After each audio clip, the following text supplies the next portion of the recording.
Good evening.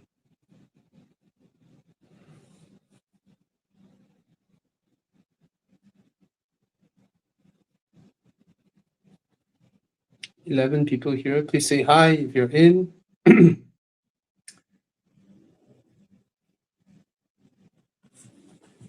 14. Hi, Eugene. Yep. While we're waiting people to come in, you can like and drop a comment. Yep. Hi, Wayne. Hi, Haris. Hari Ashraj. Hi, BP330. Hello. Hi, Biggie Shack. Sorry if I am sort of my voice. I reviewed 3 cars today. So I kind of lost my voice. Reviewed 3 cars and then go for a meeting.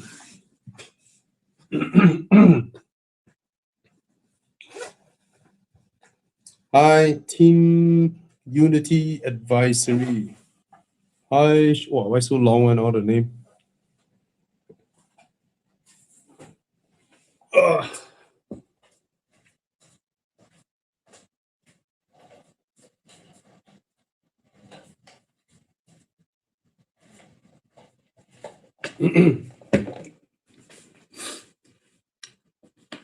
Hi, dear. Hi, dear. What are you gay? Joking. Hi, Jordan. Thank you, Eugene.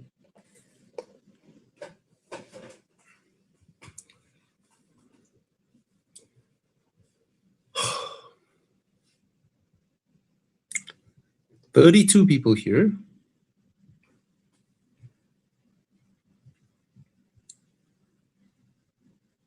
Xpeng G6. Yeah, I heard they updated the car, right?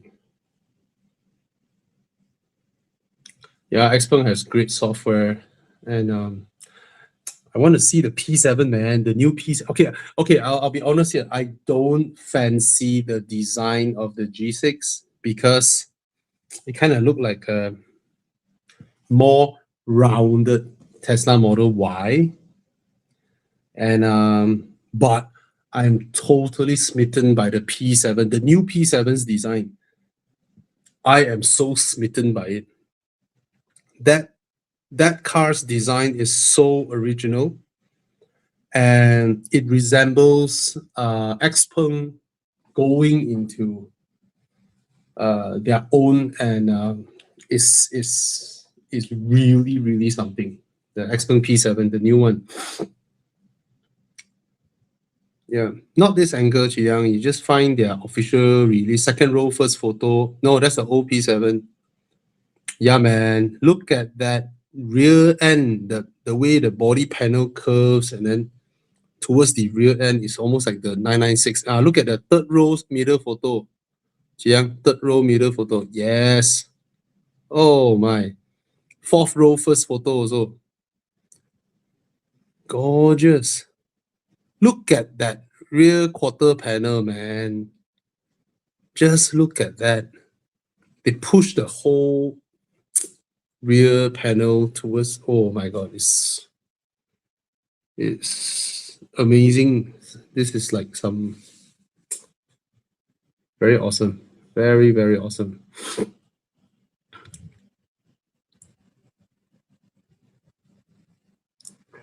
Right.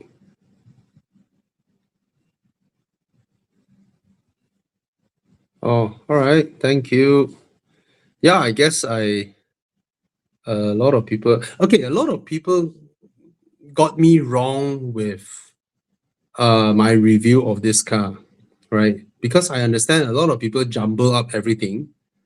They jumble up because my videos are so long, right? There are so many messages inside, but people jumble up everything and say that, wow, you say this car is the best in the world. No, all of my videos on the J7, I mentioned that it's not the best car to drive, but I am smitten by its drivetrain, its advanced hybrid system. is amazing. All right. Oh, Alex was asking what car is that? Jiang, show the P7 again. Show the P7 to Alex. Yeah. Yeah, man, that is something.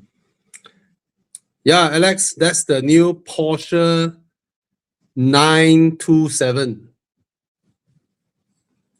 Porsche 927. Yeah. Nice, right? Yeah, it looks great in silver.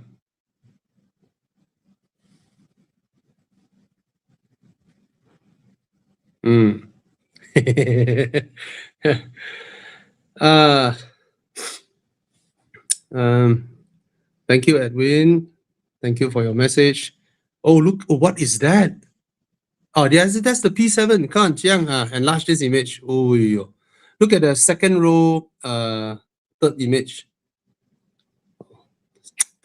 No, not this one. This one just yeah. Oh my. I wonder when will this come in. See, Alex, this one. Porsche.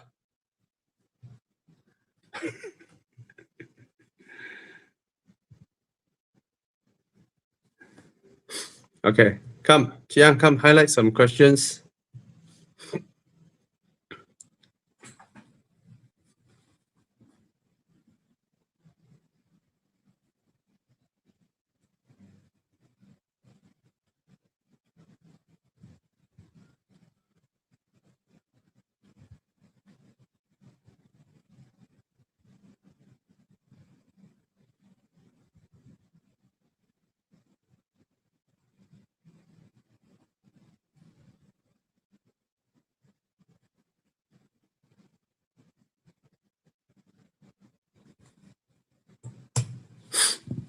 Okay, 2019 Proton Persona use.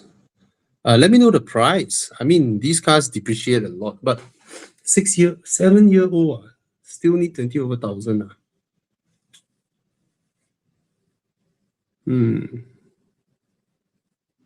It's a big car. You know the Persona's rear door is larger than the S-Class rear door. Yeah.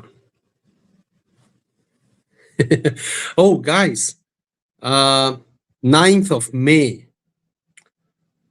9th of May. Jiang, show the poster. 9th of May. Come over to Cars and Coffee. All right. There's a in-person concert. That means you have to pay. It's a concert, but it's not those concerts where you have to pay, 500 ringgit, 800 ringgit, and then the singer looks so tiny, right? Right? No. All right. This is a concert, but very limited seats, very intimate, right in front of you. Alex and his rock band, Torque, will be there at Cars and Coffee. And you better buy the tickets now. All right. 9th and 30th of May. And yeah, right in front of you, rock song. Cars and Coffee has a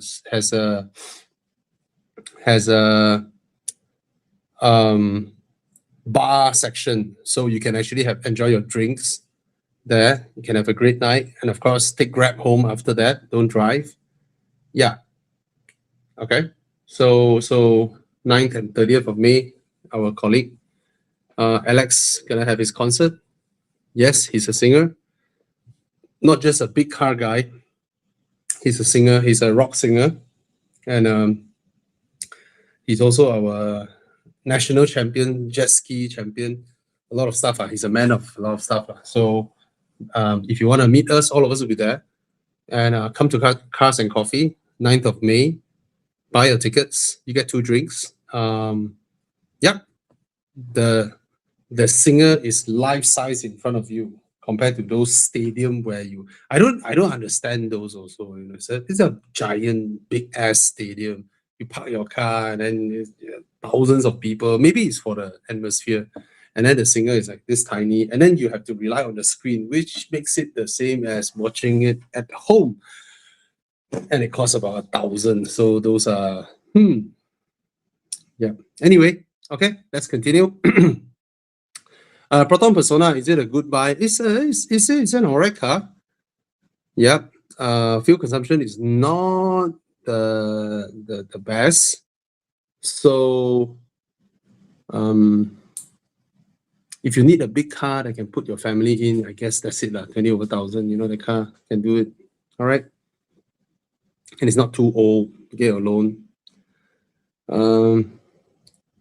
BYD Seal, nice. Which one? Which one? The 190K Seal or the 06? I had both cars back to back. And okay, the Seal is a great car. Okay. By any measure, you compare to an i4, right? It beats the i4 9 ways every way. Yeah, it beats the i4. All right, from space, from comfort, from practicality, from build quality, from a lot of aspects. All right. But the one that surprised me is the Seal 6. That genuinely surprised me. Now, from the side profile, the Seal is a way prettier car. The Seal 6 looks like the Han in China, but Han is a bigger car. This is smaller. And the Seal 6 is almost half the price of the Seal, which makes me wonder, why do they do that anyway? Because the Seal is actually larger than a Camry. All right, interior room and exterior and whatnot. And then I drove the car. Okay, it doesn't have the adjustable suspension of the Seal, but the new Seal with the adjustable suspension is a moot point anyway, because the comfort mode can corner and the sport mode is not comfortable. So there's no point. I just leave it in comfort, right? But I was blown away by the Seal 6. Okay, I don't think it's a pretty car. I think the Seal is way prettier. The Seal also is more exciting to drive, but the Seal 6 ride comfort, the throttle pedal, brake pedal, the whole thing, they tune it so perfect. It's so nice, so comfortable. I am blown away by it. Okay, I mean, in terms of the interior, it's not as plush as the Seal. A lot of features of the Seal is not available here. It's half the power of the Seal.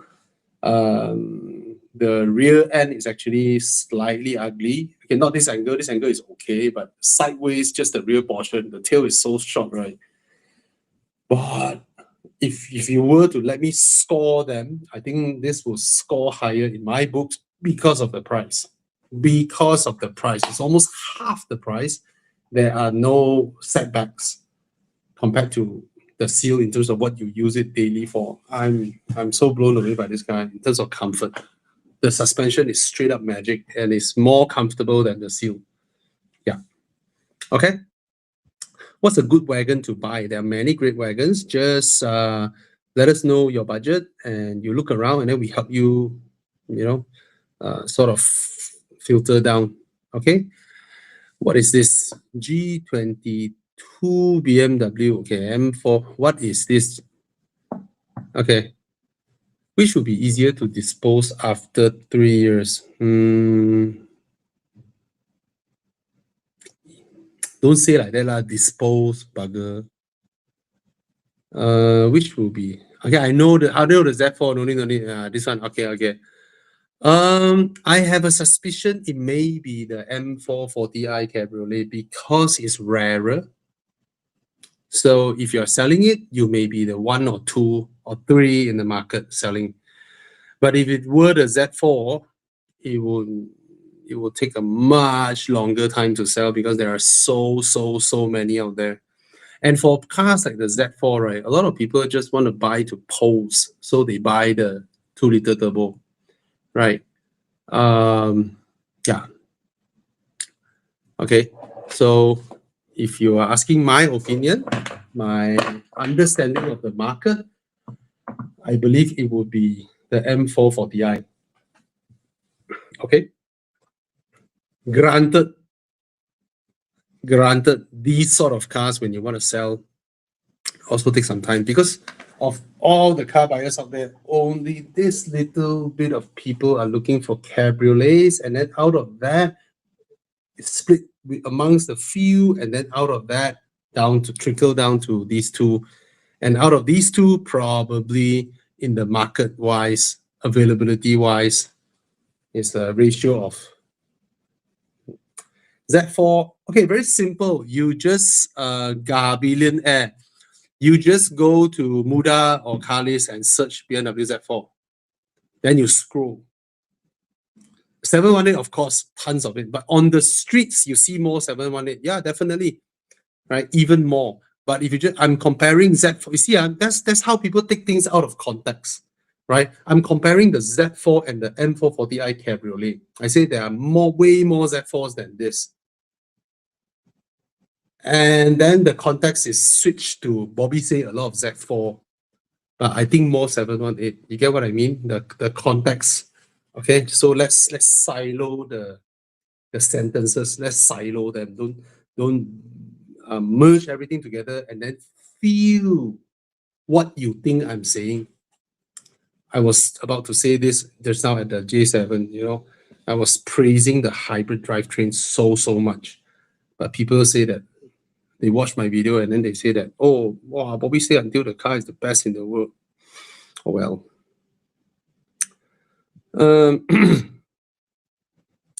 After 3 years, need to sell, retiring at that time, finally. Okay. Maybe if you buy the M440i, I mean, retire what, 55 years old? You still can drive the M440i comfortably, no problem. Why does it mean that? Why does it need to be, you know, old means SUV? No need, ma. You still can drive it. Drive it until you are. I mean, we have a friend, Mr. Laurie, that goes up Genting with us every Saturday. He is in his 70s, I think.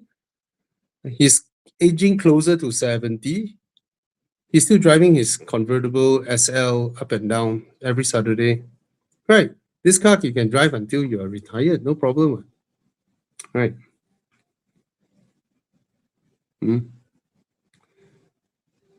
Okay.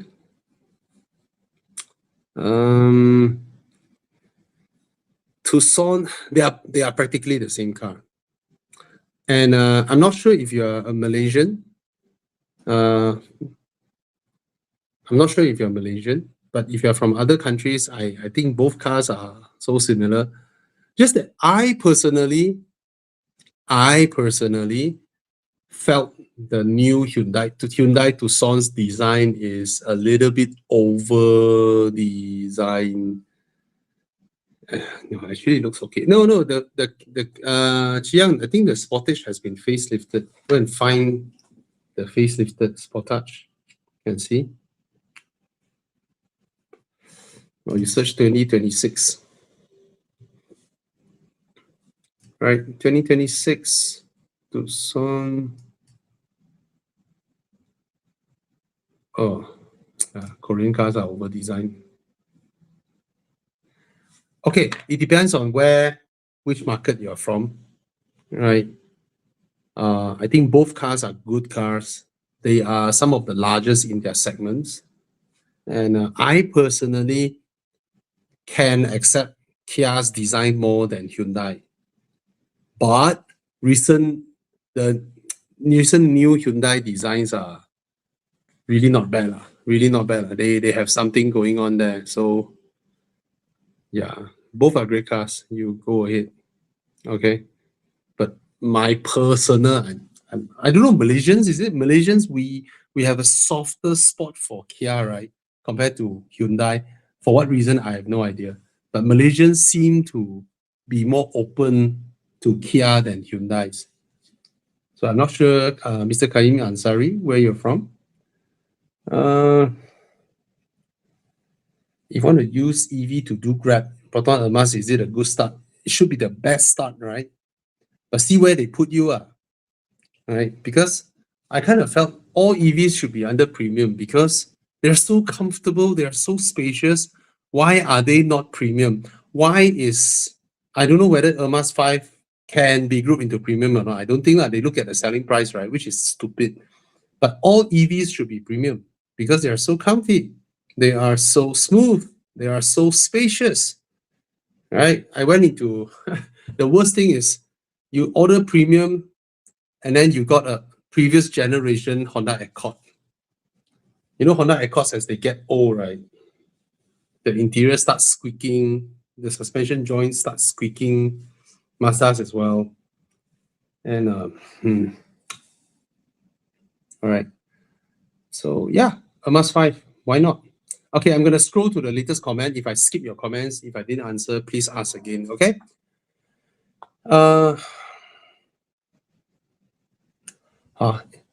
Any thoughts on the new Land Cruiser? Is it reliable? It's a Toyota. It will be reliable.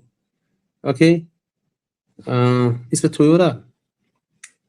160K budget. What non-SUV, non-EV car you will recommend? Non-SUV, non-EV. You're talking Honda Civic, oh?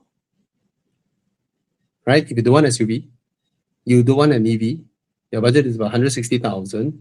It's either a Honda Civic or Passat no longer selling. Arteon is too expensive. Yeah.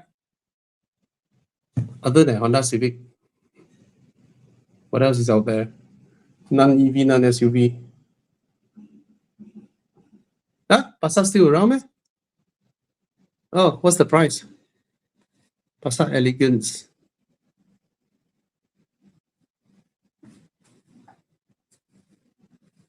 Hey, yeah. I thought you're on to something, then suddenly the screen no more. Apa ni? Just Google lah, no need click the brochure lah. You Google, Proton news come out, sure correct one lah. Good evening. It's a 2022 S60 T8, a good buy for around 130K. It is a fantastic buy. In fact, if you look for a 2023 or 24, you offer them 130K and see. Right?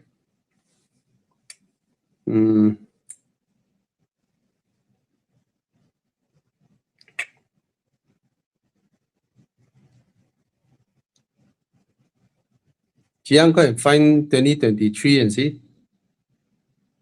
2023. You see, 2022, some people selling 120K. Right. So, 2023, see?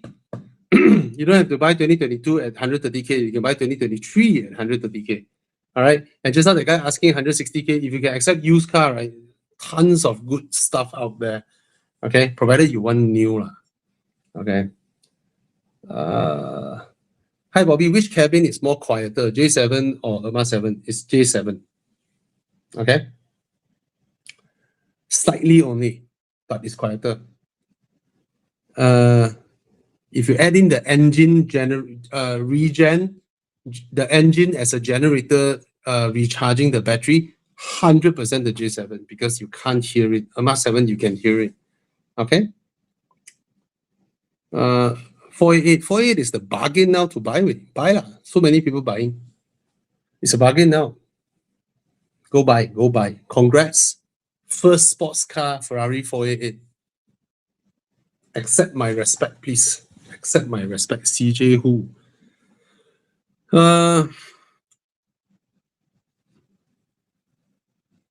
Yeah. Oh, below 1 million. Still available for loan. Wow, this is a rare case. Ferrari below 1 million. Still available for loan. Last year available for loan. Yep. Go for it, man. Aura GT or Corolla hatchback. The thing with Aura, they're not that nice to drive, but then it's spacious, it's comfortable, it's and it's so gay. Why are you gay? Just buy for girlfriend lah. Ew, so cool, man, when you mod like that. It's damn cool, eh. It's cool lah. It's cool lah. If it comes with this bumper and this body kit, then it's not gay. It's like a hatchback Porsche. Oh, maybe we should pull this one to. We should send this photo to Alex. Say this is the new Porsche. What? Okay. Yeah, I want to review the Jetour T2. I am also pretty blown away by this car because from every measure, it looks like a competitor of a Tank 300, except it's almost half the price. I know it's not a leather frame chassis, but the car is not small way, and it's at this price.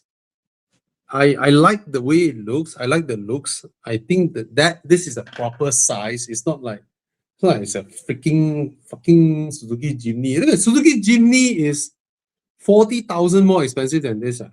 That's a joke, right? That's a joke, right? Suzuki Jimny is a kind of car where you think it's cool, you buy, and then day in and out, you're answering people why you buy. You know, it's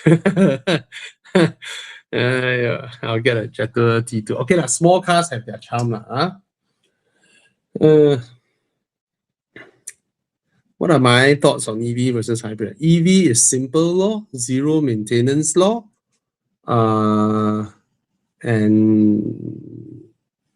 maintenance will be so low. Infra, actually, Peninsular Malaysia is the perfect country for EVs because from Klang Valley, the central, up north max 500 km, down south max 400 km. Is within range anywhere. But I agree the infra on north-south highway is not enough because north-south highway collects toll. Because it collects toll, it needs to seal up the highway. When you seal up the highway, businesses cannot prop up along the highway, rendering the highway become wasted land next to the highway. You know when you have a road, the land next to the road is supposed to be the most valuable land, right? This is where you can earn a lot of money. But the stupid people go and seal up the highway and put a toll booth, collect toll, right? You look at Thailand. Oh, come, build the road. Once you build the road, the land beside the road belongs to you. Then you can rent it out. You can build things. You have so much business, then cities can expand, right? And then you can stop anywhere alongside the highways. And then you see businesses prop up all along. People vendors sell things, toilets, petrol stations, charging stations, everywhere along Thailand's highway. So they don't need to collect toll, but the company that builds the highway can make money perpetually while benefiting the cities and growing the cities. Malaysia, seal up the highway and put a toll booth, and then you render all the roads next to the highway become wasted roads. Yeah. Thailand is smarter. This is not a good example of a highway because their highway has slit roads next to it. That means when you want to turn off to those shop lots, right, you actually turn off the highway to the slit road, which is a lower speed one, then only you go into those shops. So the main highway can continue to drive fast. That's why I love driving in Thailand. Yeah. So that's why our infra can never improve on the highway because we seal off the highway. Imagine how many chargers you can have on Thai highways because along the whole road, anybody can put a charger. But in Malaysia, only the rest house, right? That's the problem. Okay. Hyundai Kona. I hate this car with a vengeance. So Mazda CX-30. Nope. Toyota hybrids are very reliable. You can buy a Toyota hybrid. Yeah.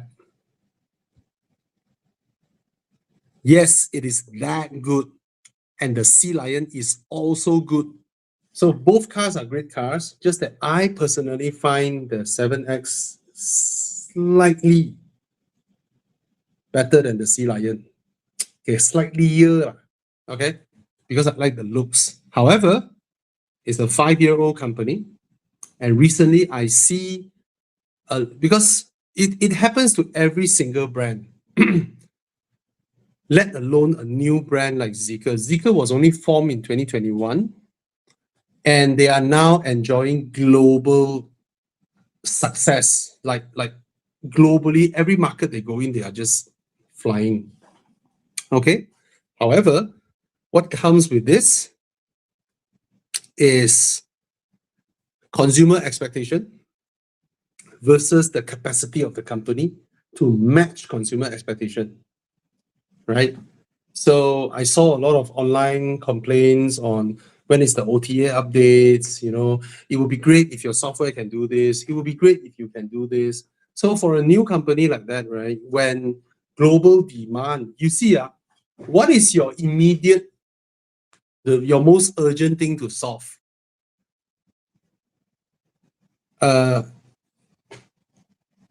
Customers in Europe want your product. Potential billions of income coming from there.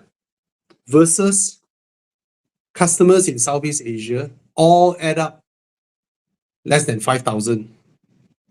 Asking you to do some localized thing lah, our language lah, and all that. Obviously, your priority will be in bigger markets first. So Zeekr is currently in Zeekr China. Just if you imagine you're at Zeekr China, you have a shit ton of problems you have a shit ton of opportunities, right? You want to solve all these things to grow your brand, to reach a critical scale where you become profitable. So obviously the main priority is market penetration, right? New markets, develop new markets. Obviously, when you are in that phase, you will not have. This is not an excuse for them. It's just a common thing. Obviously, there will be things where you fall behind, right? Like people want you to launch new version of software. Then you ask, okay, old version, what is the problem ratio? Okay. If I hope you understand what I mean. So I understand a lot of people buy, and yeah, okay. A lot of people buy in Malaysia and then they're expecting it. So this is just something you have to expect from a new brand, okay?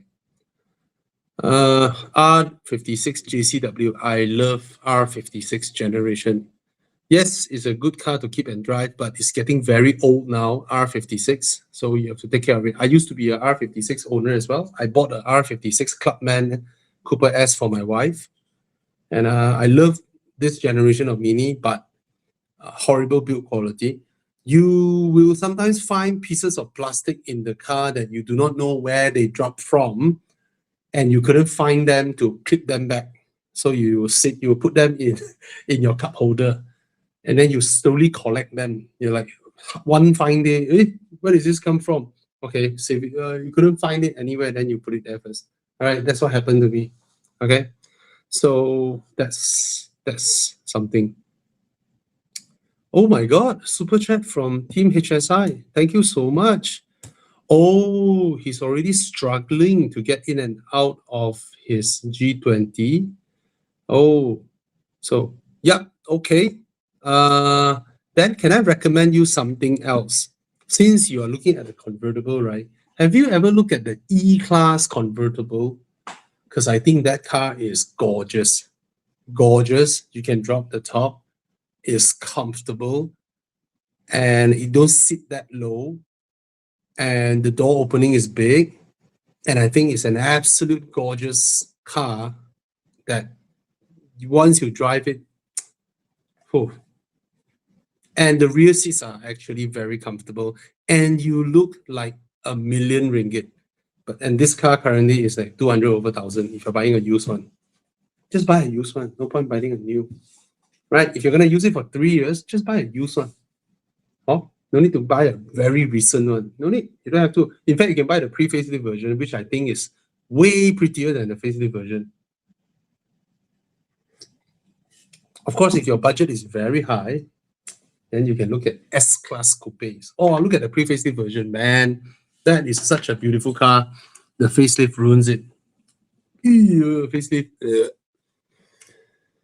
Thank you so much for your cup of coffee. I lost my voice today, so I have my Leong Cha. All right.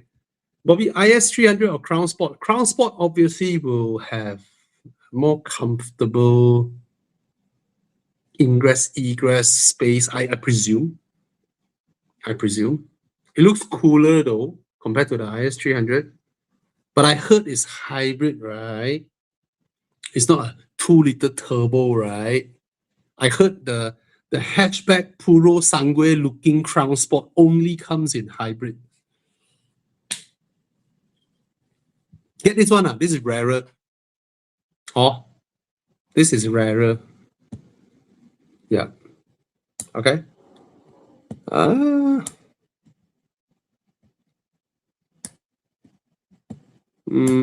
What is your view on the iCar V23 by admin? I think it's an absolute gorgeous car. I haven't driven this car yet. I've driven the 03. 03 is one of the best handling Chinese SUV EVs out there.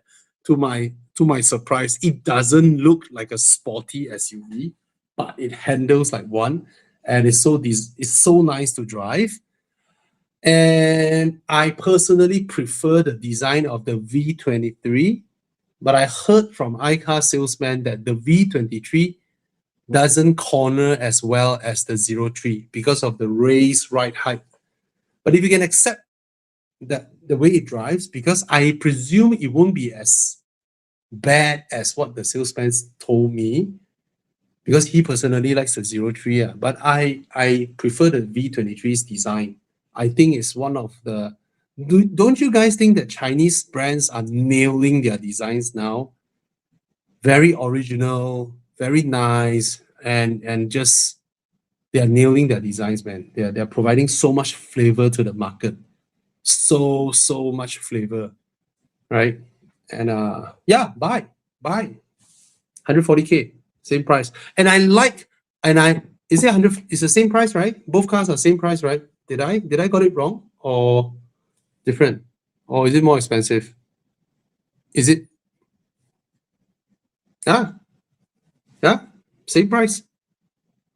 So I like the fact that they are not stuck in that stupid old mindset. Oh, I have two models, I need to price them differently. Come on. Consumers are not stupid, right? So two choices, both same price. This is smart. You don't need to, press down on either one of your cars. Yeah, their designs are very daring now. Other car makers, cannot be compared to what they're doing. They are behaving exactly like how Japanese brands are behaving in the late 80s and early 90s. Yeah, when the Japanese are just bonkers, they're going all out everywhere. Yeah. But it's driven by different things. You see, the Japanese in the late 80s and early 90s, right? It was during a crazy property share market boom. Everyone is spending like crazy, crazy money, stupid money. Everyone is so confident that the Japan will forever go up. The only trajectory is up. Tokyo is worth more than the entire United States. That was true, back then. And they are in a lot of hubris. So hence their cars. But on retrospect, China is different. The market is so tough. It's so tough, so difficult to survive currently that they have no choice but to innovate and be better and cheaper at the same time. So it was caused by the intense internal competition. Yeah. Okay. I haven't driven the C10 Plus, but the C10's handling cannot be compared to the Xpeng G6. And the C10's software, when I drove it back then, can't even be compared to Xpeng's software. Both companies are operating on a totally different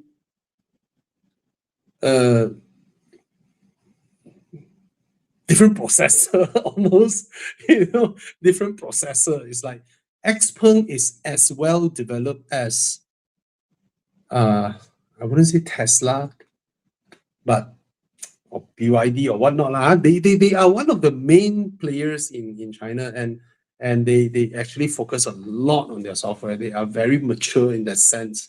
They have some of the best FSDs in China. Just that I personally don't fancy the G6 design. I felt it's too much like a wannabe Model Y, and interior also wannabe Tesla. So I find, even though the handling is good, the comfort is good, software is okay and all that, right? I just don't feel that I am seeing this brand's ideology that time when I test drove the car. All I'm seeing is almost like a wannabe Tesla, a by the way Tesla. That's my first impression of this car. But I personally admire this company because a lot of their other products, the X9 that is available in Malaysia, is so original. The new P7, the crazy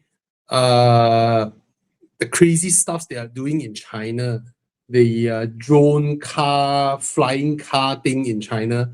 They are a totally different company from Leapmotor. Okay. That's Xpeng. Xpeng, to mention Xpeng and Leapmotor in the same breath is an insult to Xpeng. You get what I mean? Xpeng is not just a car company. They are looking into the future, just like Tesla. Okay, Leapmotor is just using the supply chain of China to try and produce a car that is beautiful, comfortable, and as cheap as they can to find a place of their own in the market. And they have been very successful at that. Okay, Leapmotor just, I don't care. I'm going to launch a car that is slightly more spacious than a Porsche Cayenne, and I'm going to sell it cheaper than a Honda Civic with an interior quality touch point that is totally above, in terms of interior touch point, right? They feel more plush than a Porsche Cayenne. So that's Leapmotor. That's their thing. And then you fiddle with their software. There's not a lot in there, except the updated one. They have a model of a car there. That's it. But yeah, so that's Leapmotor. But I haven't driven the Plus. Okay. But personally, which design I prefer, the C10 or the G6? I prefer the C10. That's the thing. You see how Leapmotor attracts people, buyers. You see, I understand the industry. So that's why I tell you, mentioning Leapmotor and Xpeng on the same breath is an insult to Xpeng, because Xpeng is right up there. But which car appeals to me more? Leapmotor. Because, damn good looking way. Interior, wow, damn nice way. Wow, the paint quality, nice way. Interior leather, nice. Yeah. And then how much is the price? 120 only. Buy. C10 Plus, I don't know the price yet, but the C10 is currently 125,000. I suspect when the C10 Plus came, they might want to push the price back up to 140 or 150. Which origin? Okay, 140. Oh, it's in Malaysia already. Sorry, I have no idea. Oh, it's young. When am I driving this? Okay, so it's 140,000. Look at that. This car is 140,000. Is you sit inside this car, right? Is bigger than a Porsche Cayenne inside. Okay, so in Cantonese we call Peng Lang Zhang. Okay, but if the B10 is any measure, the improvements in the B10, if the improvements in the B10 is available in the C10 Plus, probably it will be on its way lah. Okay, so yeah. How is the new Mazda 3's driver seat comfort? I have no idea actually, but I generally felt Civics to be more comfortable than Mazdas. But again, I'm going to repeat this. Don't let seat comfort put you out of the a fantastic car, which is the Mazda 3, right? If you have the budget, just go get some Recaros, some proper, nice, comfortable Recaros. I don't mean the bucket seats. They have a lot of models on. Just get one. And these branded aftermarket seats are always better than the car seats. But I think Mazda seats are okay, right? I remember they're okay, right?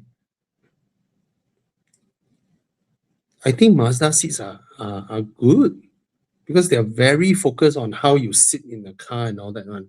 Okay, so I remember they are okay. All right. Interesting. I'm driving the car now. So just now in the Proton X90, I was in the car 1.5 hours in extremely heavy rain and traffic jam, and I'm just inching my way home. Okay. The first thing for me, I'm 180 cm. I find the car in terms of soundproofing is very good. Okay, again, context. Okay, I'm looking at it from a 100K car perspective. I'm comparing this car to an Xpander. Okay, Xpander cannot be compared to this car at all. Cannot. Both are totally different category stuff. Okay, if the X90 is a seat with cushion, the Xpander is a plastic chair from Mama. If I were to really compare, because both are same price, okay, the comfort levels, the category of cars are totally different. Okay, the Xpander can only be compared to an Alza or something, but this is a totally different category. That's the first thing. Get that out first. Ride comfort is very good. Again, context for the price.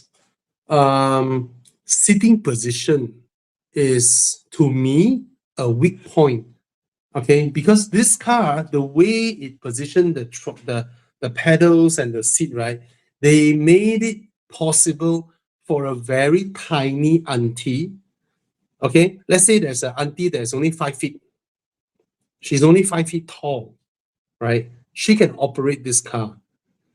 Okay, because the foot pedals, the whole okay, remain this photo.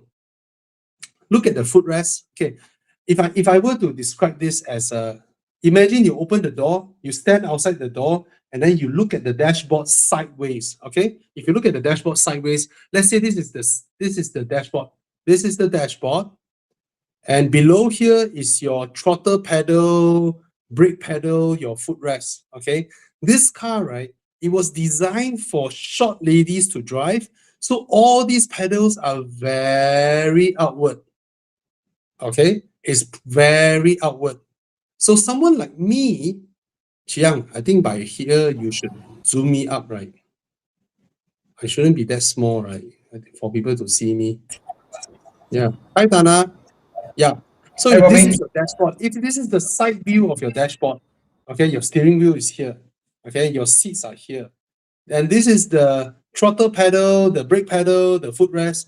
The X90 was designed so that short aunties can drive. So it's very outward for the size of the car. So for me, I have to sit pretty far behind so that my legs have a comfortable reach. But the seat base, because of the category and price of this car, right? The seat base cannot do this. The seat base can only go up, down, front, back. It cannot do this. So I have to shift behind so that my legs are relaxed, and then the steering wheel is too far. Because the telescope of the telescopic steering is very tiny, very minimal adjustment. So that's my biggest outtake just now, driving all the way back. You see where the throttle pedal, the footrest are? You see, is it's not deep inside, but it's made so that the main target segment of this, the mummies, the makciks, the aunties who are fetching their kids to school, even if they're not so tall, they can drive. But for someone like me, who is not their target market, I find it not comfortable enough for me in terms of the sitting position. Now, aside from that, do I wish I have ADAS just now? Yes, I do. Because Proton is under Geely Group, and Geely Group has some of the best ADAS. Okay? If this car were to be another brand with some crap ADAS, I couldn't be bothered. Right? Because really, not all ADAS are the same. Not all ADAS are the same. I drove a Tesla that day. I can comfortably say now BMW beat Tesla, at least for Malaysia market, because Malaysia Tesla, you don't have the full FSD and all that, right? You Yeah. still have to activate it, adjust your distance, you still can do all that. BMW eliminated all that. And the Tesla, more than a few times, a motorcycle zoomed past me in between cars. The motorcycle just zoomed past me in between cars. The Tesla momentarily pop, like chop the brakes for a while, like brake check like that. Oh wow. Whereas new BMWs. But of course, I understand our Tesla is not the full version of what they can do. There is the full version, more smarter, gila, crazy. But I'm very impressed with Tesla's screen, the way it uses camera only to recognize objects around me. I think that is superb, and nobody can beat Tesla in that. Yes, So I Tana? think the Tesla saw the bike that came between two cars, but the BMW didn't. No, what? Correct? Maybe, Well, but that scenario doesn't warrant a tapping of the brakes at all. I mean, it is something what you call that if you are driving and suddenly there you will run something to Yeah. safely.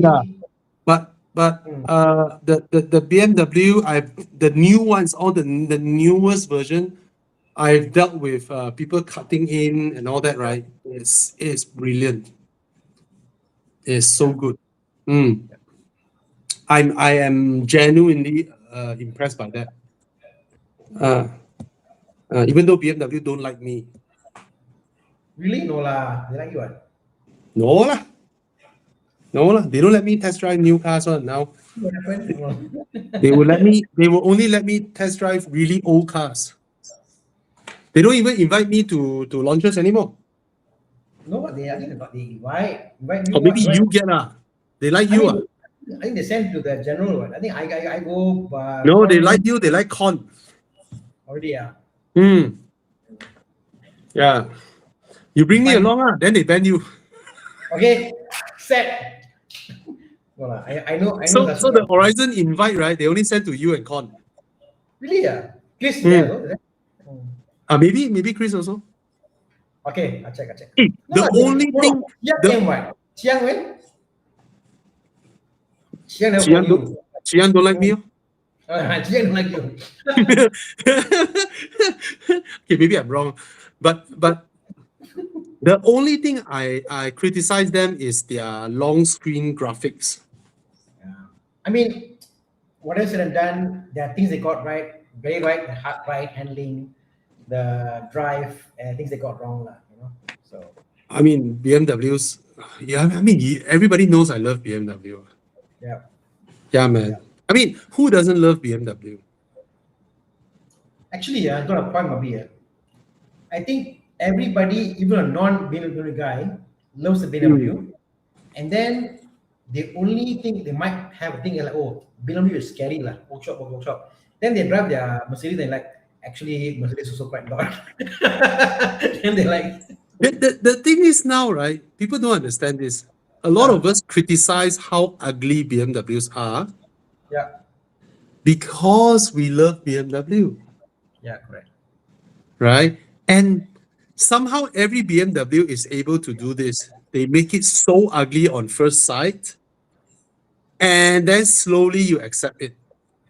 But said to Babi, if I had F all money, see, there is the money that what I call I maybe can afford money, maybe I can afford comfortable money, and that's the F all money, like a screw it money, If that kind of money I got, I buy a BMW and it's ugly, I'm like, so what? So maybe it's at that level you don't really care how it looks because it annoys people. So what? Have a new beer. Yeah, if you are Correct. that kind of rich, Yeah, correct. you can do anything with your money. Correct. All right. Hmm. Oh, Chi Yang, just now you showed the E61 M5. That's my favorite BMW. The E60 wagon M5. It doesn't drive as well though. Never mind. If I have this, If I have this, I'll sell my RS6. Yeah. Bobby, there is a Audi A6 all-road C7. Yeah. Guess how much pay for? 10K. 80K. 80K. No, C77. Oh, C7. C7. 80K or 80K. Oh. 3.0. Does it 2.0. have the air suspension? All-road, I think, should have lah. Right. It's basically a And wagon, right? yeah, it is. But I think in terms of all-road quattro lah, the only one that is all-road is the C5 all-road. The A6 C5 all-road is different from just checking up the wagon version. This is the C5. But you know what? Said that. Yep. I think you and I saw once, right? I think at different points lah. I saw a Q5 slammed to the ground because it had failed suspension. Q5 slammed to the ground. Looks like another sedan Audi, yeah. Bro, one of my most watched video is following a slam Q5, but it's not a failed suspension because a Q5 that is slammed to the ground. I was following the car on SPE. It's so slammed down. It's the fitment of the wheels are so tight, but every single undulation, right? The car dealt with it beautifully. That guy's the person who set up his suspension did a fantastic job. I saw once slammed to the ground. And I was like, what car is this? I kept going back for because no badge, you know. Hey, what is in front? Hey, the back. It's a Q5. It looks so different. Huh? Looks so different. Yeah. Slammed to the ground. It looks so different. Yeah. Like I can't describe. Yeah, it looks pretty nice. Looks pretty nice. Try to Google slam low. No need. On the right. Hey, just now the photo, Chiang. Just now there. The middle photo below the main photo. That's a slam one. The middle photo below. No, the main photo that you clicked just now. Just now. Okay, look at the middle one below. Right side. Yes. Yeah, this one is a slam one.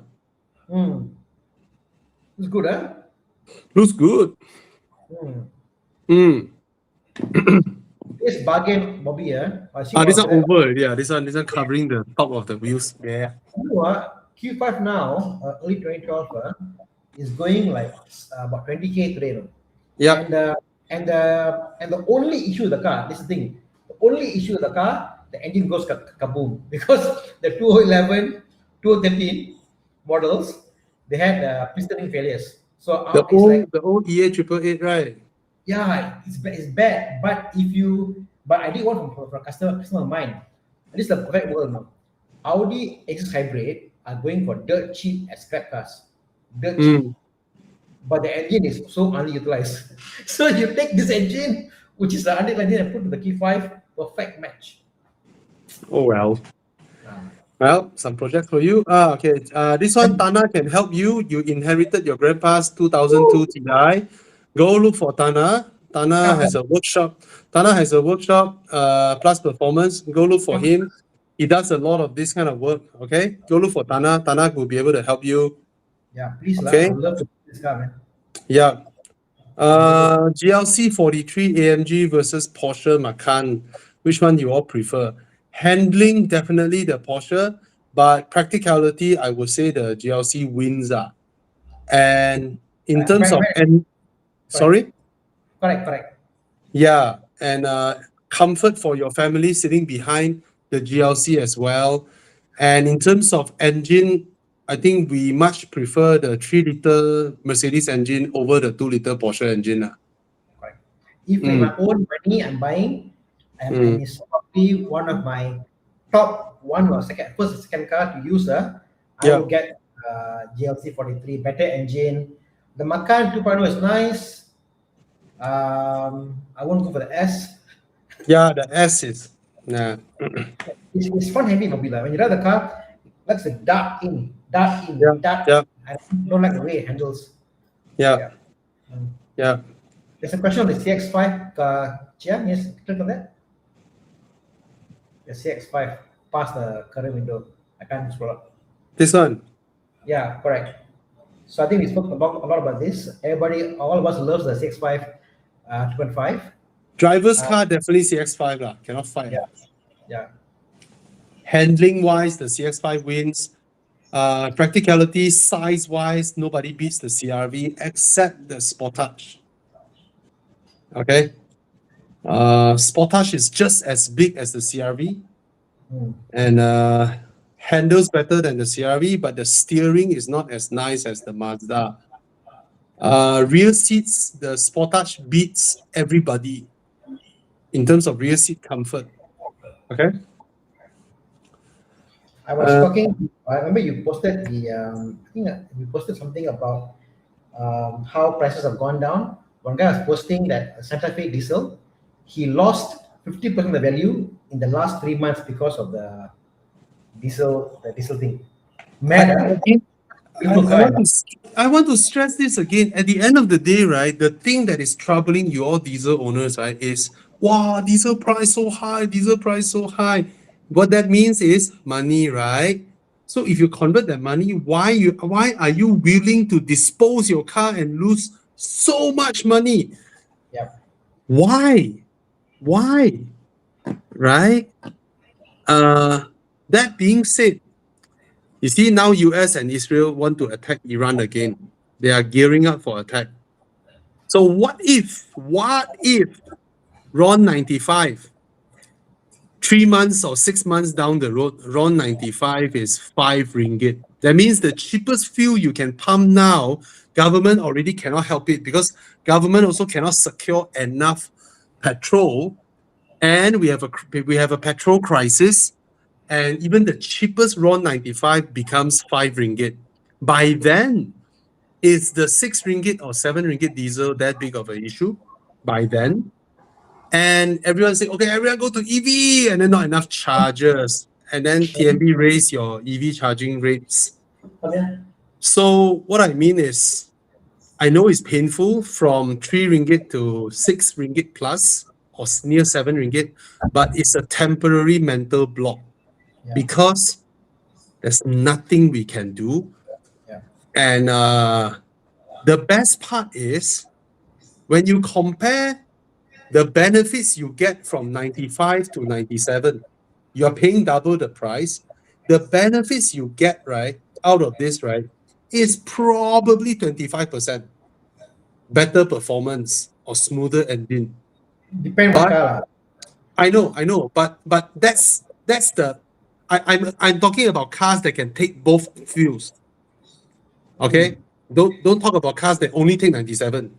Okay, cars that can take both, right? Your benefit is probably like that, like those 2-liter turbo BMWs and all that, the locally, the ones that are sold locally. Probably Sorry? lesser. Probably lesser. Right. You this the Porsche. I know Porsche guy drives a brand new Cayman, and he said, "I'm not actually I pump only 95." All okay. I say like, yeah, I also pump 95 in my Porsche. All fine. Because I look at my car, I drive normal, whatever. Never an issue. Once in a while, I go to off station, whatever. I go there, I push octane booster, and that's about it. Our fuel in Malaysia is so good. The 95 actually is 95.8, 0.7, whatever. Our fuel is so good. Our 95 is damn good compared to Thailand. Now, coming back to my argument, some people, I mean, I'm sure you all have seen it, they drive a locally bought Mercedes or BMW and they can afford it. So they take the green color one and then they pump in their car, right? They can afford double the price. Back then, before this recent hike, okay? Now, the benefits they get probably like what Tana said, you can feel it, but the benefits you get out of it is probably that much. Okay? Now, come back. RON 95 price versus diesel price. The benefits you get driving a diesel, right, by paying double the fuel, right, you get double the mileage. That's the first thing. You get way more torque. I'm not saying the same car pumping different fuel. I'm just saying the same wallet. Yeah. What you pay, what you get, right? Diesel actually is so much bang for buck that even in this current scenario, yes, Still you're good. paying double, but you're getting double all this while. Yeah. So don't be sad with your diesel. You know, please don't be sad. Okay. And then dispose of your car and lose a big chunk of money and then feel sad. Unless Sana who mod their Ever Stage 2, lift their truck, put mud tires, very bad fuel economy, then you really cry each time. But the point of it, last week, Yeah. remember we had a call and you said, I want 672 by diesel, I suffering to pay. So before that, I pumped. And then suddenly it went down, right? Then I'm like, oh, this is not cheap already, because it went down. Mindset. Oh, not Right? cheap. It's mindset. It's mindset. It's Yes. mindset. Yes, Yeah. it's really mindset because when you pump diesel, don't forget you're getting 900 km, 800 km out of your range. Can you Right? select Eugene's comment there? People forget about this. You're right. Certain diesel cars in Malaysia are way cheaper than overseas. Overseas, if you got a 4x4 Ford Ranger, that's equivalent to having like a BMW 3 Series or that's Yes. the value of the car. Okay. Yes. But here in Malaysia, you're paying half the price for a Ford Ranger. And people, like, if you have a Ford Ranger and you got a BM, they're like, wow, you are having a Ford Ranger. 3 Series is like not as good, not as atas. So we are very proportionate commercial vehicles. Yeah. Like markets, like open markets in Australia, you buy a Camry because you cannot afford the Hilux. See here, Ford Ranger in Australia, 70,000 Aussie dollars times by 3. That's 200. That's the real value. That's the real value, guys. Right? You see how cheap our cars are? How much is the 3 Series in Australia? Out of curiosity, I made a statement. I want to see if I made a statement wrong or not. I think it's cheaper than a Ford Ranger. But Australia over the past 10 years, right? Something has fucked up the whole market. Australia things are not supposed to be that expensive, but they are now. Yeah. So you're paying for marketing, you're paying for after sales and all these things. It's a case of price gouging from the capitalists. See? 11,000, a bit more lah. Okay lah. Yeah. But used to be about the So same price. Malaysians, you all complain our cars are expensive, right? Look at Australia price for a BMW 3 Series. Look at it. Just look at it yourself. Mad. And let me tell you this, their cars are poorly spec. Not full spec. Right? Put it right here. To get the same spec as Malaysia, right? You have to pay through your teeth. Our cars are so cheap now compared to last time. Seriously. You don't know. Our cars are made in Malaysia, CKD benefit, so much cheaper than their imported German cars. Look at the prices people are paying globally. My God. But anyway, the guy was saying a 2018 Santa Fe, his used car gave him 60K a few months back, and the market price was 70K, but now used car taking for 30K. So anybody selling 30K 2018 Santa Fe diesel, come see me, buy. Very good deal. Bro, I tell you, today is the first time I drove a car from a legacy car maker. That means a non-Chinese new car maker. Its interior quality, specification, and selling price actually beats the Chinese car. What car is this? The new Santa Fe. Oh. Yeah, I mean, Santa Fe's, even 8-year-old Santa Fe, if you drive today, you'll be like, wow. An 8 Santa Fe, quality inside is so good. Bro, the new one is another level. Interior is Lexus level. And the specifications are through the roof. Yep. And the car is big. It's a 7-seater, a 6-seater. And it's 270,000. The size of the car is similar to that of the Tank 500.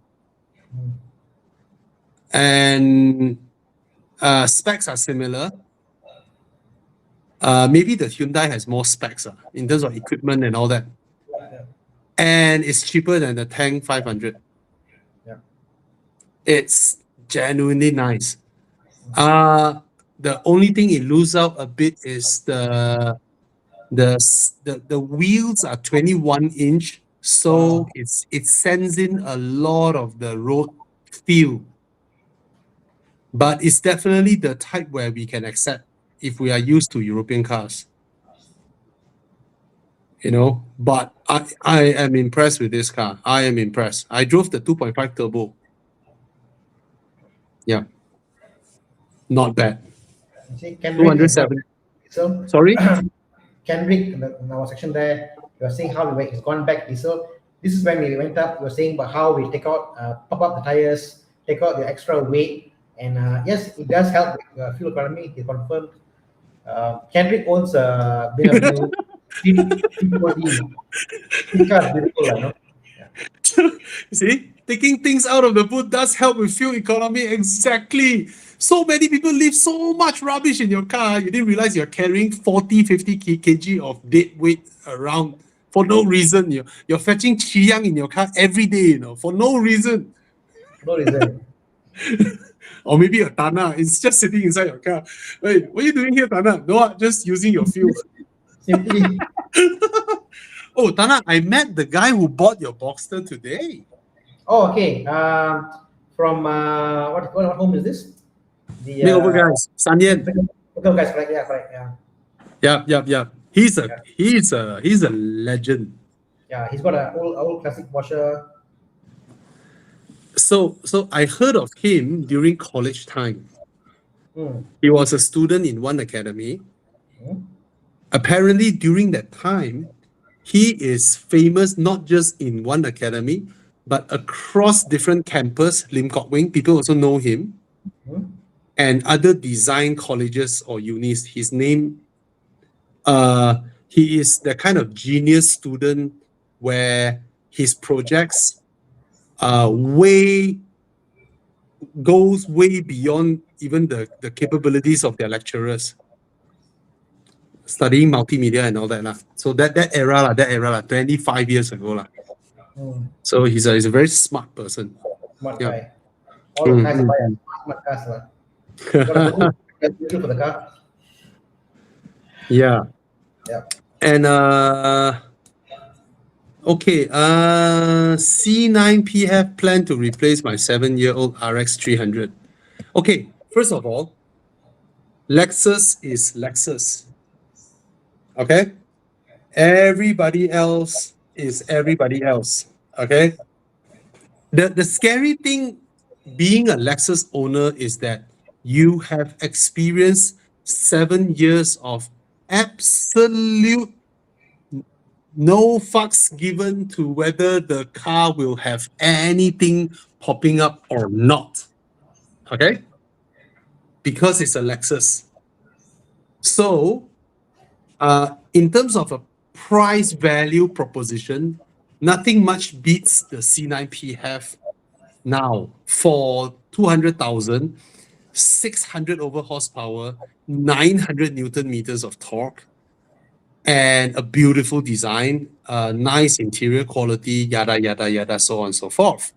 But I will chop my legs off if in the next 7 years, you don't experience any single niggling things that you need to go back to the dealership and ask them what's going on. There will be, because it's a plug-in hybrid. There will be small things like these. Same goes with European cars. If you tell me a Mercedes-Benz or BMW, right, I will chop my legs off if you can drive your car for 7 years without going back to the dealer to find something to solve, which you can in a Lexus. You get what I mean? Right? But Lexus will never sell you a plug-in hybrid with 600 horsepower, 900 Newton meters of torque at 200,000 ringgit. They will never, right? So it's a different thing. So I hope you understand that, Mr. Kyrie Rashid. Okay? Don't bring your Lexus expectations to your Omoda. enjoy the Omoda for what it is, the power, the advanced drivetrain that Lexus can't do. Yes, Lexus can't do these sort of drivetrain. They can't. They don't have the technology. Okay. Oh, steering rack once and alternator twice. Okay. I shall chop my legs off now. Anyway, so I want to set your expectation. I also want you to enjoy the car for what it is because it's such a bargain. It's such a good looking car. Don't write it off because of what I said, right? And there's a lot of high tech drivetrains shit. And I think Chery's hybrid drivetrain, so far until now, I haven't tested one that is more advanced than theirs. And yeah, so go ahead and enjoy your car, but don't forget what I said lah, and don't set the wrong expectations. I'm just worried about that, and then you feel frustrated. Okay. Yeah.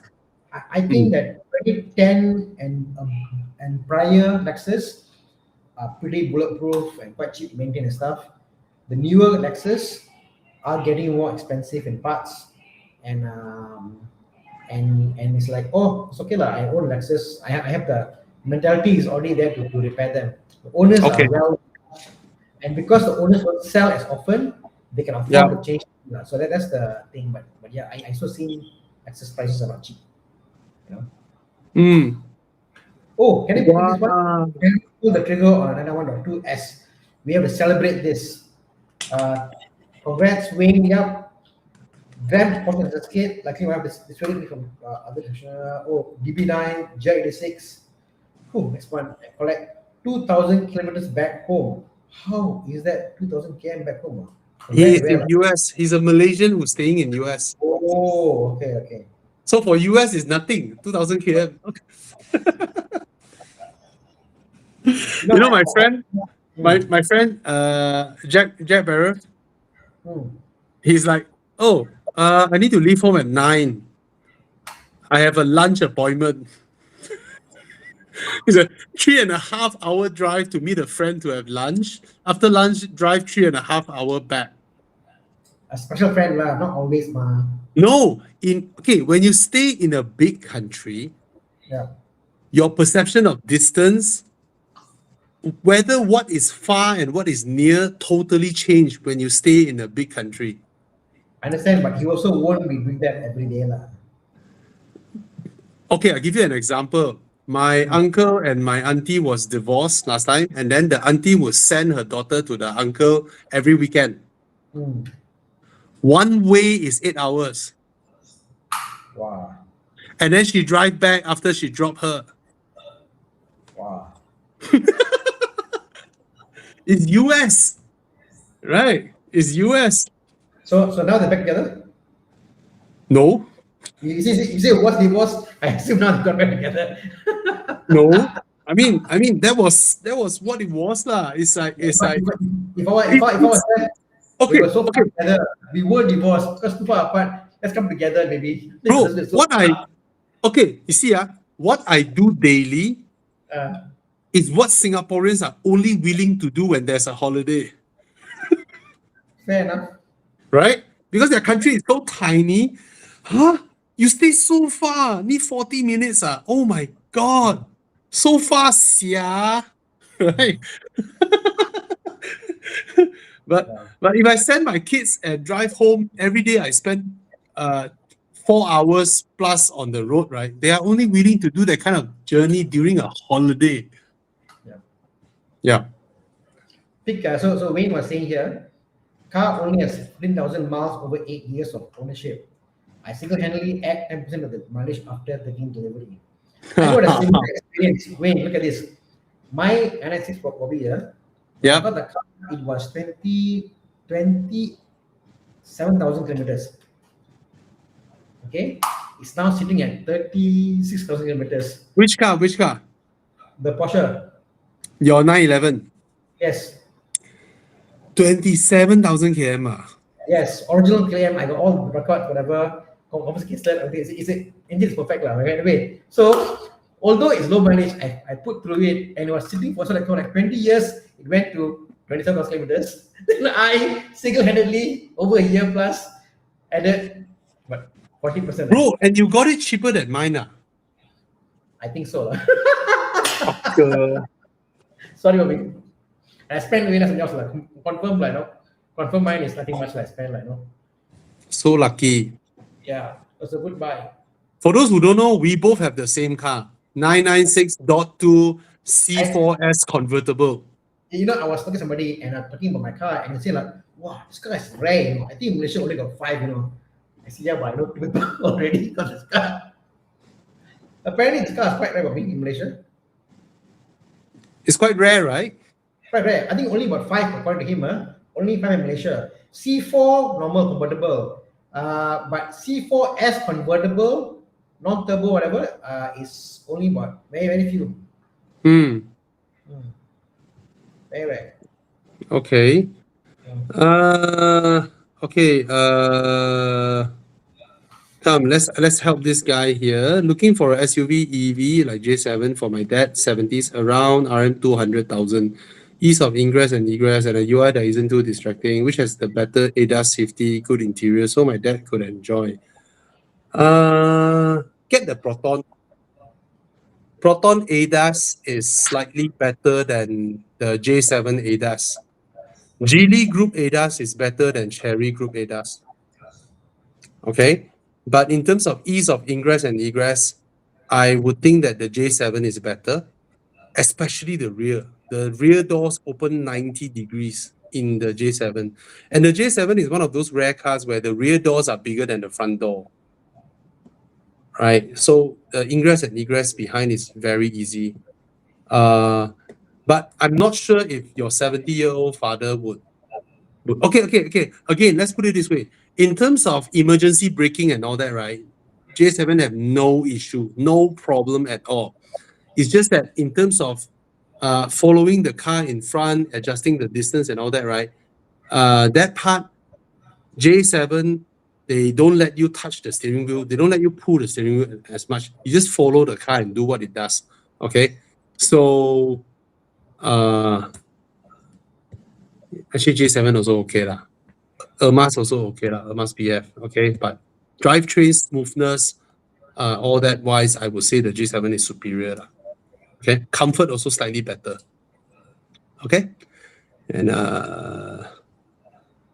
Atto 2. I think the Atto 2 is a better car than the Atto 3.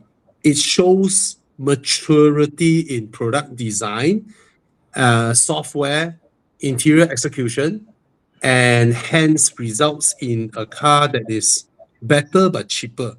So I think the Atto, sorry? It's a newer car, isn't it? It's a newer car. Before you came in, I was just telling people that I'm so blown away by the Seal 6. Why? Because it's half the price of the Seal, same size as the Seal, more comfortable than the Seal. Same price, okay. It's cheaper than the Seal. Almost half the price of the Seal. Half a Seal. Same size. Same size, okay. And more comfortable. 100K lah. Yeah. Doesn't corner as sharp as the Seal. But the Seal also doesn't corner as sharp as the Model 3. It's like almost the range of low range Model 3, 485 km. Yeah, but the suspension ride comfort of the Seal 6 is one of the best in any sedan. It's super comfortable. It's i5 level of suspension comfort without adjustable suspension. It's pure passive static coil spring, but it's done so well, it's super comfortable. There's no technology there, just tuning. It's superb. Not handling superb, but ride comfort superb. Yeah, and it's not very good looking. I mean, it's okay lah. Okay lah. It's like if this car came out 5 years ago, wow, cutting edge. But today, all the cars are the same by design. So when you have a car that looks like an ode to the past, like iCar, wow, nice. It looks like the typical Grab car in China. Yeah, typical. Yeah. Sedan, Yeah, sharp, yeah. thin. The typical Uber in China uses this kind of cars. But I'm Now, so impressed with. So but the thing, the thing with maturity in product is you don't do unnecessary things. You do what is necessary. That means the interior still feels high quality, is yes. extremely comfortable, spacious, and you're able to press the price down in a crazy manner. Steel is 190 over 1,000. This is 110. It's 80,000 ringgit cheaper, but you don't lose anything in using the car. It's the Yeah. same size. In fact, the screen feels more high res and slightly faster. Newer software. I think You know, Tesla is helping the cost. Their cars aren't looking any much better looking. It's I mean, I don't know how to say it, like, yeah, it's not improving in looks at all. yeah. It's a rationalization in the product execution. You rationalize everything, and then you still want to give the most comfortable seat, the most comfortable suspension, and reasonable range, but you try your best to press down the price like that, no? So You what know, EV cars? Anna, Yes. Anna, when you Hmm. open the boot of a 5 Series or an E-Class, Hmm. and then you kneel down, you look upwards, the deck of the boot is always bare empty. You see bare empty metal there. There's no carpeting there. Hmm. On 5 Series or E-Class. Only Yes. in Lexus, only in Lexus is carpeted. Hmm. Okay. The Top Seal light. 6, yeah, the Seal 6 is carpeted. In the 5 Series is not. You know, so it's mighty impressive. I mean, if you compare the competition, you're looking at compared to Atto 3, the 100K range, Yeah. a Netta, or I mean, it's definitely even the Amas, yeah, for 100K price range, EV. But a lot of people, even myself, I think the Atto 3 is a more handsome car than the Atto 2.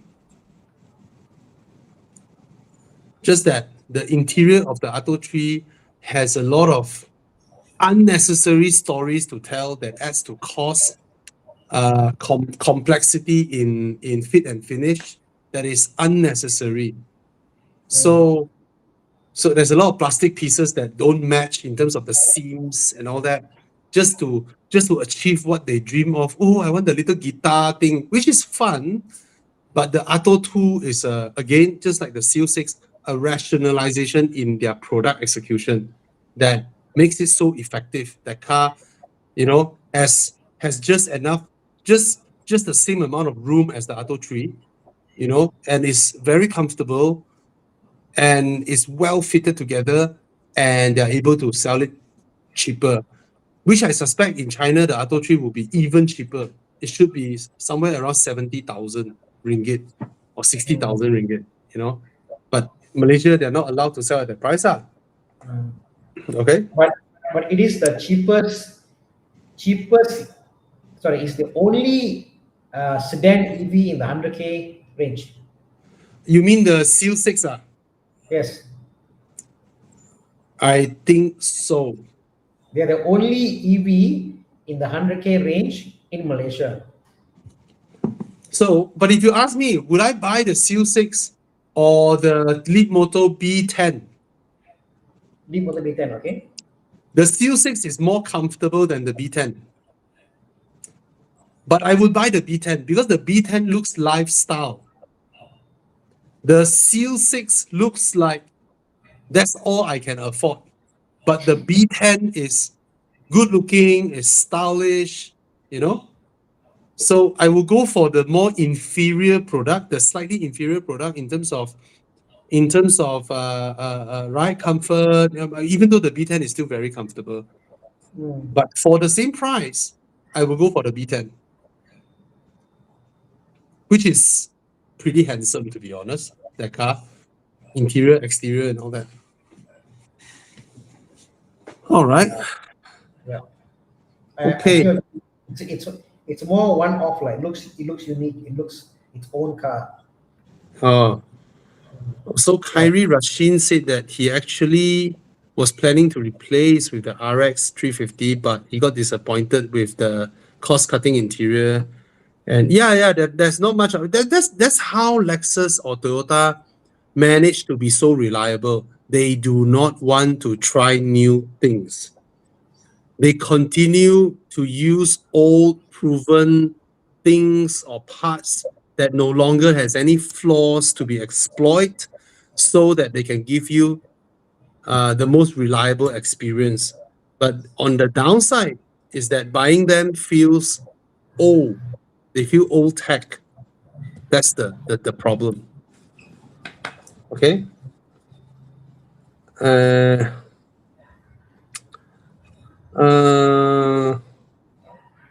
Wow. Okay, Wow. Wayne said that I think what's most important that's been preached on this live show is buy a car with low depreciation. I only lost 6% of my M340i. That allows me to hop onto my next dream car. Wow.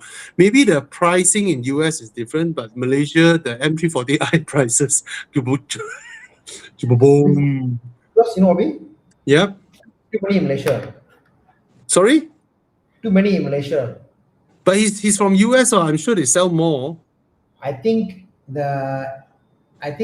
US. I mean, because it's also by geographical location. Geographical concentration wise, we sell a lot. So there the cars are more rare in its where its vicinity is. Here, many. So where did it from? The car will drop price. But granted, if you buy the M340i a year ago, your resale is still 200 plus. Yeah. Right. High. Hi, Super Jessica. Please get the iCar instead of the Suzuki Jimny. Thank you. And I think the V23 to me is prettier, but to my wife, she preferred the O3. I prefer the V23. Both are good-looking cars, I would say. And the O3 handles better, according to salesman. But I just love the V23. So please get the V23. So damn nice looking, man. Yeah. Fabian, Ryan, Prosper 9194. Hey Bobby, want to check if safe to buy direct import cars like a J6 over existing stock? Typically would take the car for PPI, but in this case you can't really.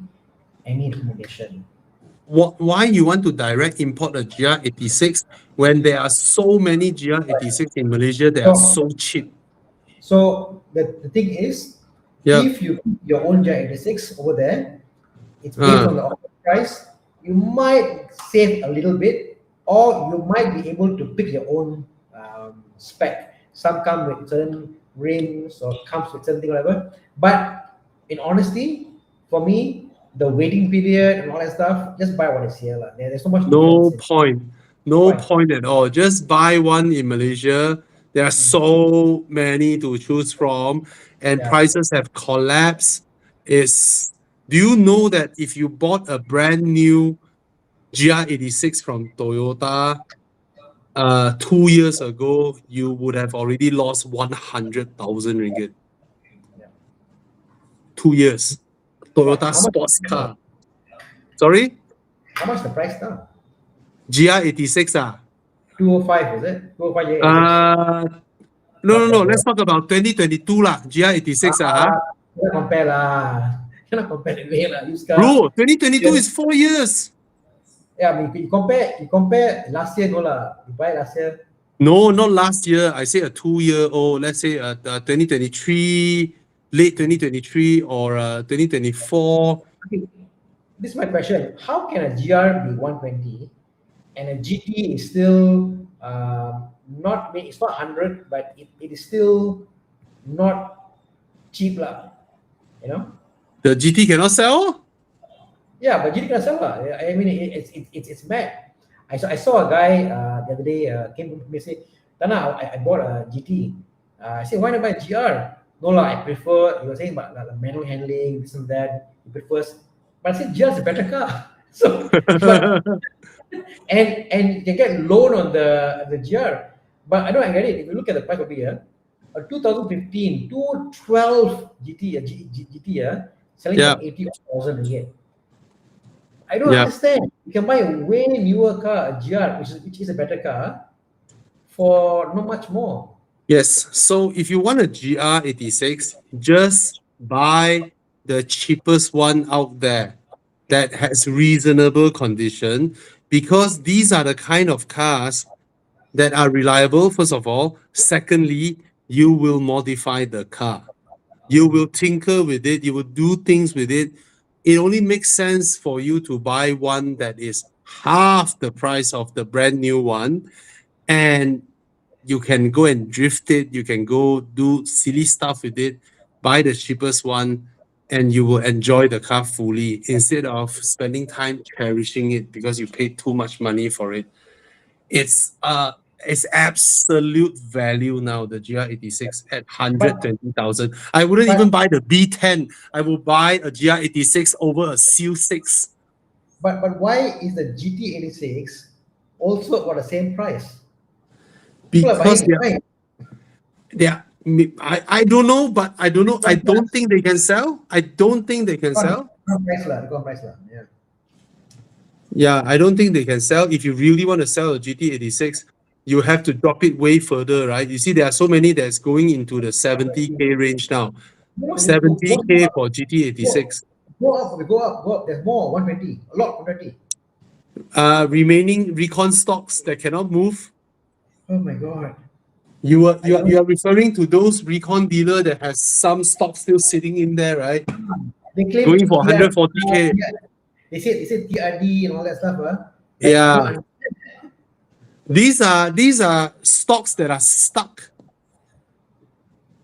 That are just stuck. They can't sell. They can't sell anymore. Yeah. They can't sell. Yeah. I don't think they can.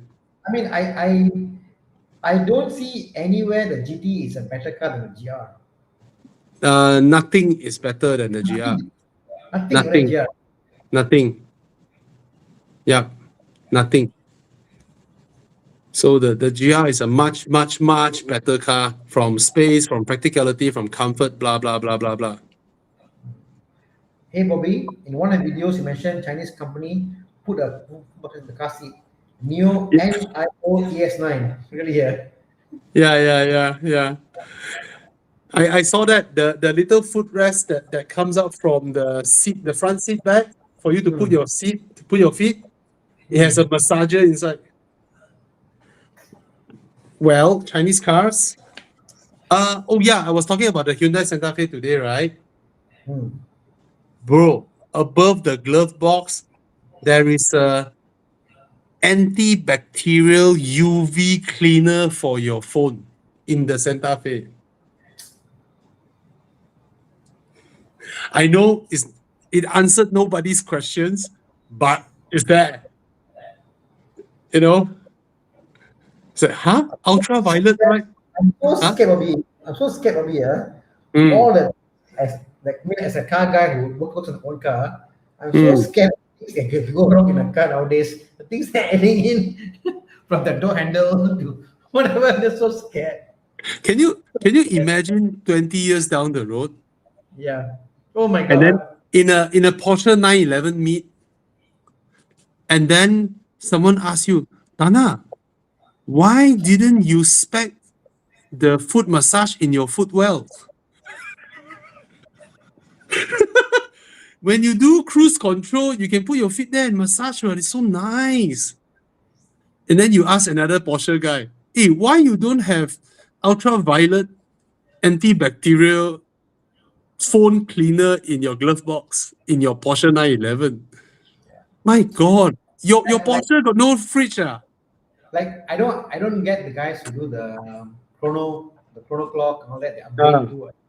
They see wow and all that. It's nice and all that. I don't get it. I get a spot button, but I don't get those things, So yeah, long. Yeah. Oh well.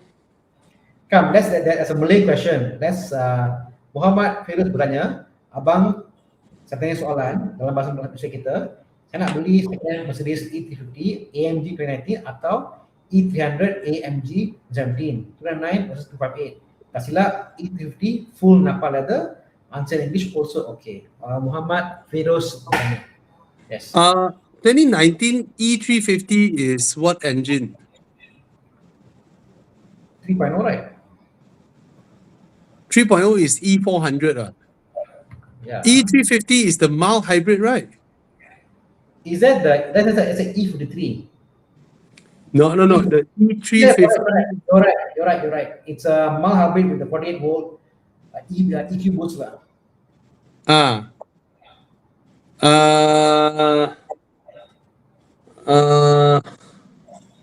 Second hand Mercedes. Tanya soalan ni ya. I'll go for the non-hybrid lah.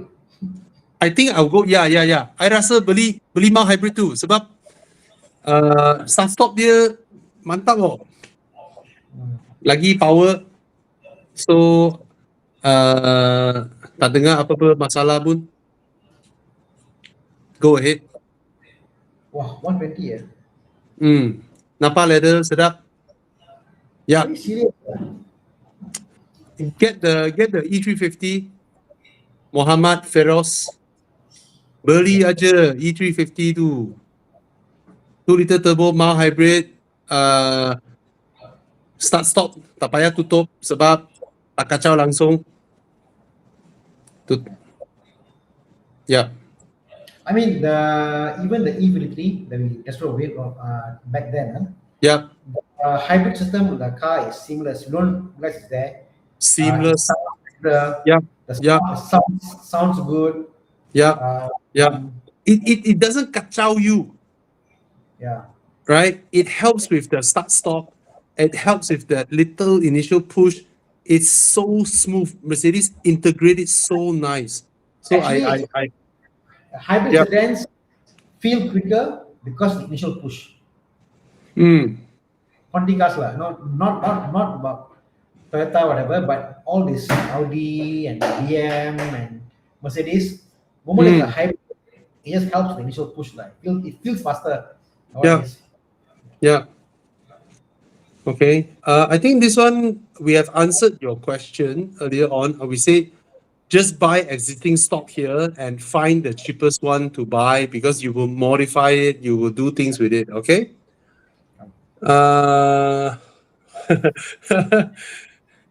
Our little Brian here, our lovely Brian. Brian who? Brian. Oh, Enduro. Singapore. Yeah, the gila babi driver. Of these choices, E93 is good because I'm a BM guy, but I won't go for the engine lah. Go for a 6-cylinder engine, highly reliable. The most reliable car here is the Mercedes W212 E250 Cabriolet. But E93 hardtop. No. Okay, Brian, the problem is E93, if you want to go enduro, you have no space for your luggage after your roof is open. You have absolute no space for your luggage. So get the Mercedes. It's a soft top. You still have a lot of room. The Audi A5 is also a cabriolet, but I'm a little bit worried with the reliability of this old Audi A5 cabriolet. The 1.8 turbo. What do it'll cost way more. Yeah, your maintenance cost will be a lot higher in the Audi A5. As in to buy lah. Don't know, because in Singapore, bro, for this type of cars, right, it's about how many years of your COE left. That's it. They are basically just buying the COE. Right? So, Brian, for you, get the Mercedes. Get the Mercedes because it suits you better. It has a lot of space. Sorry? From a Jaguar to this lah, is it? Yeah. And this car is reliable. It's reliable. Okay. And I have a soft spot for this Mercedes. I think it looks fabulous. I think it's a beautiful looking car. especially this pre-facelift with the split headlights, is absolutely gorgeous. All right. So Malaysians, do you envy Singaporeans? They can take loan regardless of the year of the car. All right. So I don't know why Malaysian banks like to make our car value evaporate after 10 years, which is an evaporation of Malaysians' wealth. What I mean by this, imagine all our property in Malaysia suddenly drop 50% in value. That is an evaporation of wealth. Malaysian banks, by limiting car loans to 10 years, is evaporating our collective wealth, which is stupid. Our banks should offer car loans even up to 20-year-old cars. Okay? Just To higher keep them. interest. Yeah, just higher interest, just earn more money. Don't stop offering car loans after 10 years. It's a stupid thing that evaporates our collective wealth. But the Okay? 1.8, Sorry? 1.8 engine, 1.8 engine on the Mercedes. Okay Always lah, Brian drive a 1.5 liter Honda faster than me driving my Aston. Right, this guy is crazy. So 1.8 turbo for him is superhero already. okay lah. I don't like Yeah engine lah. lah.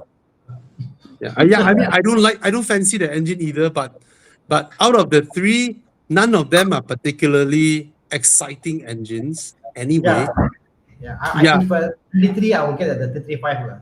The 335, 3.0, DCT. So if all three engines are not exciting, might as well get the most reliable one. So sad. So sad, right?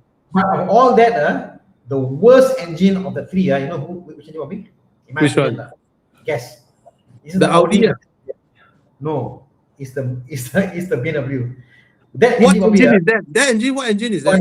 the N43. Is it the engine will be? I've never seen the engine will be in any car come without engine leak. Every car that engine the 2.0 should leak. What's the displacement of the engine? 2.0 lah.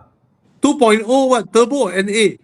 NA. What the fuck? There's a 2-liter NA in that big heavy car.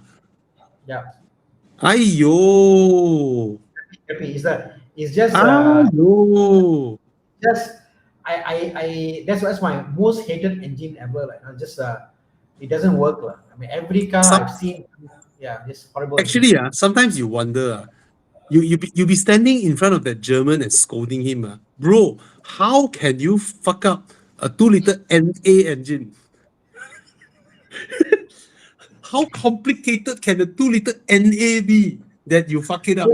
They make very good cylinder, but okay, put this way, there is no 4-cylinder engine from BMW that I will want to go and buy. Maybe the older E36, the ICE engine, maybe, but other than no, there's all of them horrible. All of them horrible. 4-cylinder. Bro, Brian, give us a curveball. If I can push up to 2.7 liter because of road tax bracket, which is something that we don't understand in Malaysia because Singapore got a lot of weird things. So, which car should I go for? Okay, Brian, if you can find this, there is a perfect car for you. Audi 2.7 bi-turbo. I think he meant the year 2010 probably. So 2010 must be 2010. Yeah. Or there's an engine that is 2.6 liter. The engine code is called RB26 DETT. RB26 DET. 2010 Brian get the apa nama dia or a Cayman Nun S 2.7 or a Boxster Nun S 2.7. Porsche Boxster 2.7. Year 2010 2.7 can lah. Or a Toyota Fortuner 2.7. No lah. 325 E93 N32 B25 reliable, no issue. That's my pick. You see, our brother is here already. You see, Jonathan knows Oh, Brian. Bro, Tana, you listen first, Tana. Jonathan knows Brian will fuck up his car the way he drive, right? He will blow the car. So he needs parts in Thailand because Brian has no concept of 50% throttle. Throttle to him is the PlayStation joystick on or off. that's why BM don't buy a Mercedes. Why? More reliable. BM is more reliable than your Mercedes. No, I don't agree. The 1.8 will like wah, wah, wah. 1.8 like what, high rating engine. Come, move on. Yeah, he is one daring man. Yep. Uh, uh, hey, what is that? I have a good bargain for a E250 W12 W212 2024 2014 at a very good price. The catch is that car has not been moving for Fuel okay. pump. Wait. How good is your good price? How good is your good price? Because W212, wait, W212 is the previous gen. What is the price? Can you let us know? We want to know whether it's really a good deal or not to risk a car that is not moving for 5 years. Easily about 15K gonna spend easily close eye 15K can spend on the car already. Yeah. Easily. Tutup mata, a few lower arm absorbers, fuel pump.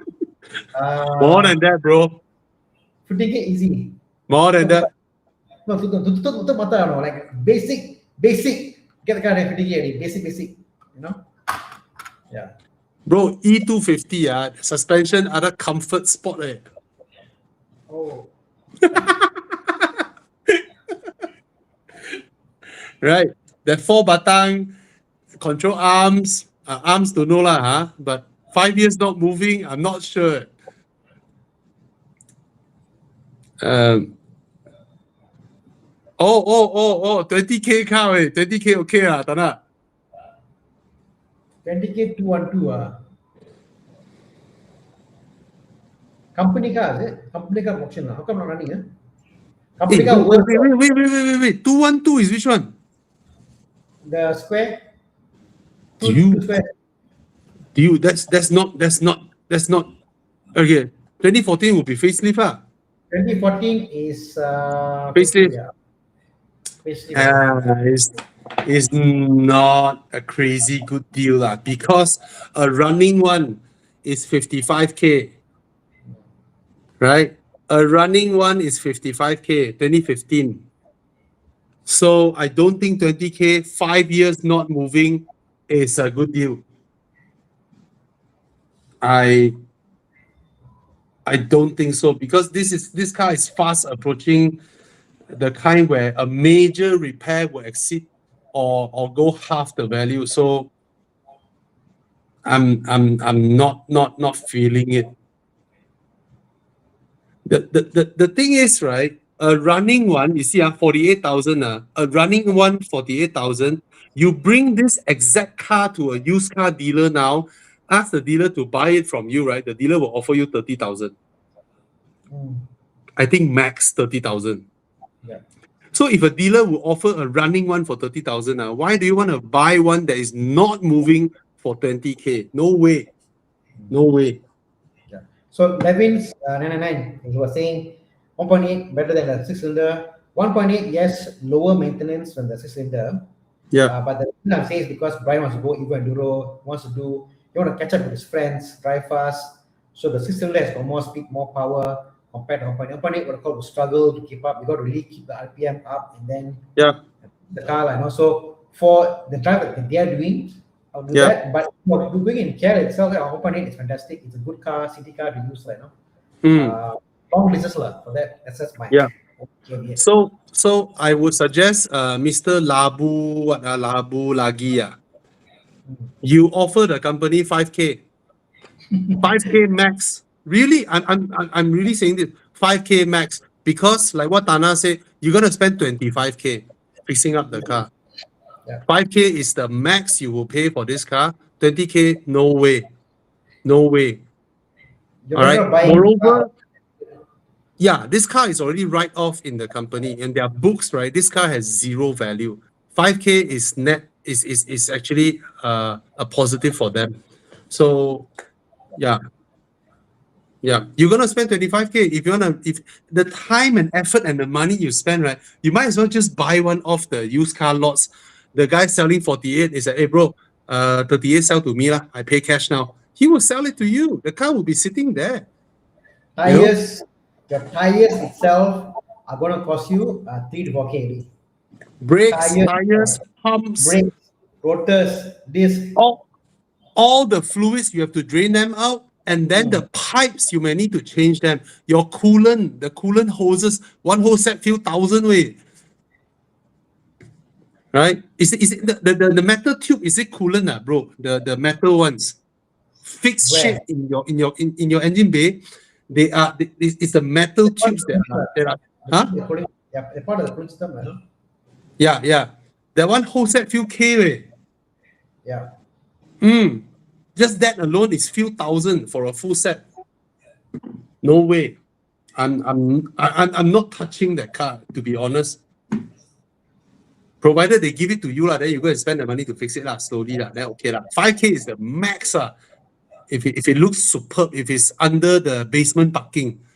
If you tell me 5 year park outside, like those NASA cars in Langkawi. But the company sure can't on they won't sell. They're like, oh, I made it sell outside, Yeah, they can sell it to chop shop or what shit lah. I mean, they're not gonna get much. I mean, yeah. You bring a used car dealer and see that car, give them a taste of reality. I mean, they'll buy. They will buy. They will buy a bit, they will sell. They'll buy take one because end of the day, and then people ask them, where did this after they fix the car? Oh, this car last week a lady just dropped it off here, ma. She's been using it. Do you know Caro? Okay, I'm not saying anything bad about all this Caro, Custom, all this, okay? Yeah. Caro even buys non-running cars. So if your car or customer got a gearbox gone, Persona, he said, never mind, tow it over, we have a look, we give you a price with the damaged gearbox. They're buying non-running cars. Yeah. Caro. Yeah. Oh my God. Yeah. I mean, I just want to let people know this. There is no such thing as a platform that buys at a higher price than everybody else and sells at a lower price than everybody else. There's no such thing. All right. Okay. So, yeah. If you want to be a successful pimp, you will not tell people your girls got HIV. But said that you can buy the car for 20K, send to car wash the car, go to custom, sell for 30K. That you can do. Yeah. That you can do. Because that's a Bugatti, bro. People will restore a Bugatti, not a freaking Mercedes Benz. Yeah, correct. I know the video from Mark Armstrong. Armstrong was going to the radiator and went through a few cycles of intervention. So same thing for my brother's Jaguar. The radiator cost 7,000 ringgit for the radiator. So our local guys here custom make radiator. We made for about 2,500. So you're right. People can do it when it's worth repairing. They go to exactly. So that's the thing.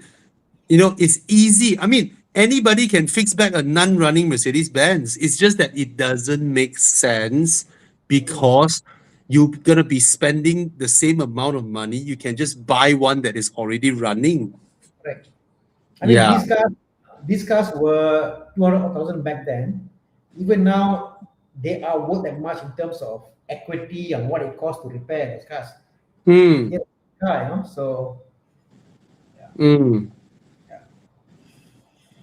Yeah, it's nothing for those mechanics and used car fellas because they're gonna sell it off. They just make sure it starts and then they sell it off. They mask the problems, right?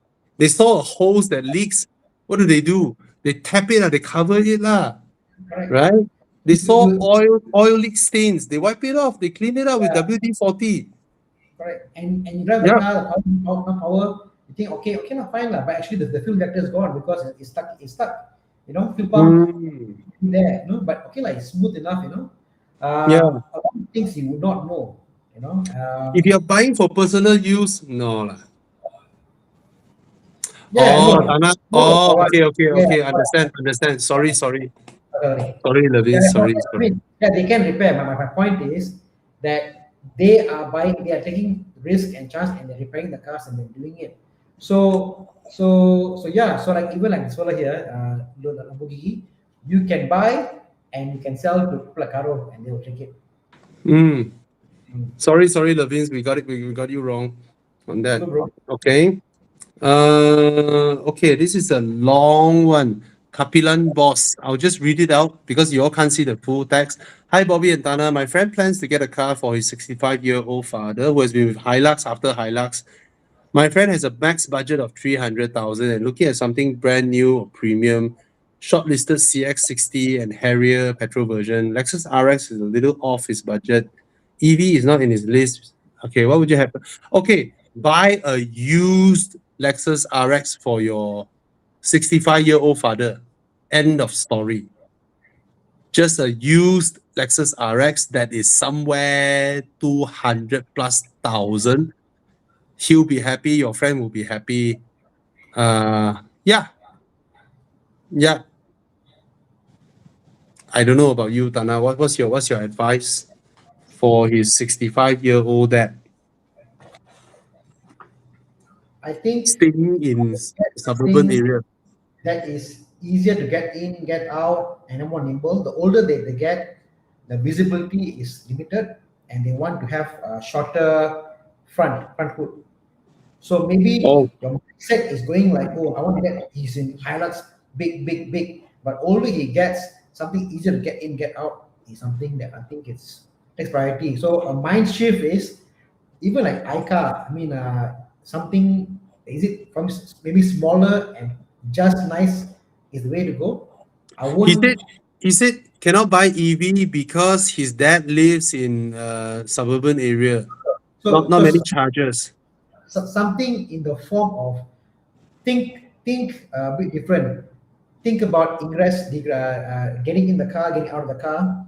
More Yeah. important. Think about smaller hood is important because visibility. Crossovers are important because you can see the car easier. Left, right. Things with a little more ADAS, I think it's important more than anything else. So even like a Volvo, a smaller Volvo, I don't know, maybe that will fit him. But small kampung, I don't want a kampung lah. Kampung was a Volvo lah. Kampung. I think I agree with Jonathan also. For old uncles, Mercedes Benz means something. But they want new. You know, I mean, we're trying to tell him don't buy new lah, 300K. You buy a slightly used one is actually very nice also, ma. Right? Mm. Um, Who you? X3, No lah, X3. Fuck it lah. No lah. Like shit lah, that car. Handling good look only. price lah. For him, it doesn't matter, man. But it's a good No riding lah. car. I would suggest either a Harrier or the Lexus RX. Mm. You know, for the 65-year-old father, I mean, no problem is better lah. Huh? You don't want problem and then you go and trying to solve it for him. Okay, Leonard here. Hey guys, currently driving a 2012 Panamera, planning to get a newer car. Looking at 2016 RS6 or a Mercedes GT63, mainly because I drive long distances a lot. Get the Mercedes GT63 and you will be a very, very happy person. Okay. For car guys, it's not as cool as RS6 maybe, but I think it's cool. And fast and pretty reliable actually. Yeah. And it's cool. It's cool as fuck. Interior quality cannot be compared to the RS6. Okay, but it's cool. Yeah. It's damn cool. But it's also 500,000 for a 2019 car. My God. Can you look at Chiang, can you find a S-Class Coupe? S-Class Coupe prices have dropped. And I think they are fabulous because you actually get proper Mercedes interior build quality in the S-Class Coupe. And if Chiang found you a S63 AMG, it is superb. S63 AMG. Yeah, the first one. 299,000. Oh, this one is cash buy. That's why it's 299. Hey, this car is owned by Ming Tian, the Ming Watch guy. Oh. Oh, I think this. Jiang, can you find one that is still available for loan? 2015 or 16. Oh, also 500K. Oh. So for 500K, I will buy an S-Class Coupe over a GT63. Yeah, I will buy an S-Class Coupe over a GT63. You know, Atana, I have a neighbor, right, who had a S63 AMG, and then he bought the GT63 when it came out and replaced his S-Class. So when I saw he sold his S-Class and brought back a GT63, right, he's an old man now. My first impression is he's going to regret this. S-Class Coupe is something else. Looks good. Yeah, man. Yeah, man. And you get the kind of luxury that even your Panamera cannot compare. Okay? Cannot compare at all. Ooh, my friend selling one for 420K below market. Yeah. Okay. Mike Yap say, I saw a Panamera S 2011 selling for 39,000. Tana, it's time. Okay, let me just Google. Tana, 4.8 V8. 29,000. Tana. Then. No, the 5.5 V8 is not better than the 4-liter V8. The 4-liter V8 is better. S-Class Coupe, the facelift version in 2016 uses the 4-liter. Okay, so if you're buying the S-Class Coupe, get the 4-liter one. The 4-liter engine is way better than the 5.5. More power, more character, more of everything, just better. It is better overall. It is the best 4-liter V8 out there. It's the Mercedes-Benz one.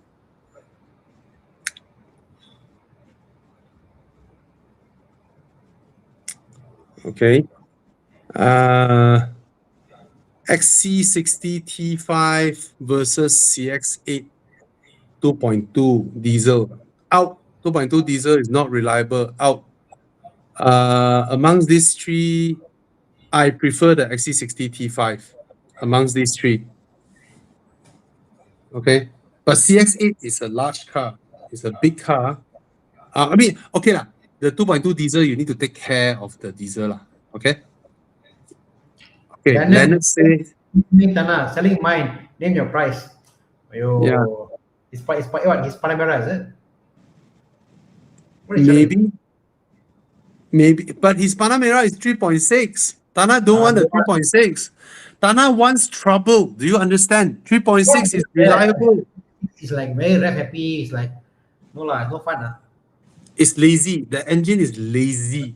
It's like if I want to drive slow and got sound, I have the Cayenne I have the Cayenne 9.7 4.8 with nice sound on that. You can go slow, nice sound. I love it. The 4.8 on that. If I want to pay a 4.8 on a Panamera, is high rotax. I might as well get a turbo. I get you. Understand. NA on a Panamera. The V8 sound on the Cayenne makes sense. Understand. It doesn't make sense. Illogical. Yeah. In an SUV, you pay half the rotax is yeah. If I'm paying that one rotax on a sedan, it must be a turbo. If not, I won't even think about it. Agree. Totally agree. Yeah, Panamera. GT63 4-liter V8. Actually, Get the Panamera GT63 lah. Turbo. Get the GT63 lah. How much is the Panamera Turbo now? Early models. I mean, just curiosity. That'll be Less enough. than 100K. The car. Panamera Turbo. Very baller. Panamera. How much? Cannot see, Jiang. Panamera Turbo, how much is it? Cheapest Leonard, Panamera Turbo. I think even a BMW 330i can beat you on the highway for 3.6. Yeah. No lah, Jiang, not this generation lah. Tana means the 2011 one. 2011 first gen 58 Panamera Turbo. 58,000 the one. So Oh my god, 50 plus. 209. Yeah. That's something lah. So I just don't want to make you sad, but Leonard, that 3.6 liter engine in the Panamera came from Volkswagen. Yes. It's a not Volkswagen engine. Yeah. Yeah. It's basically from the Golf lah. The Golf apa nama dia, the Mark 5 GT the Type R came with the No, 3.2. the Golf R32. That one is R32. But R32 came with 3.2. The same yeah, engine was further enhanced, become a 3.6. the 3.6 is the lock stock barrel 3.6 in the Passat R line. Yeah, that came out in 2010. The engine is in Touareg, in Yeah. so many Audi. In the Audi. Q7. Yeah. Yeah. I know because I have a Touareg.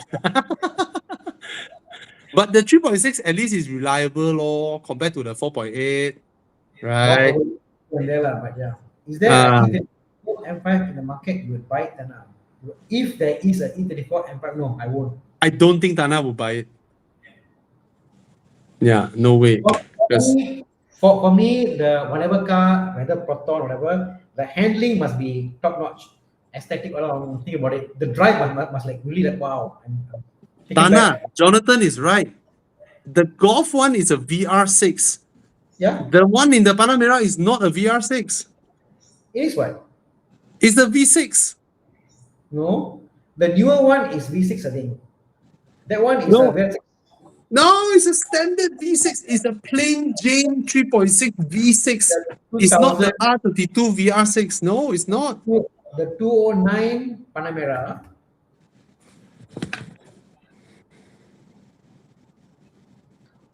I could be wrong, but let's see. I don't think so.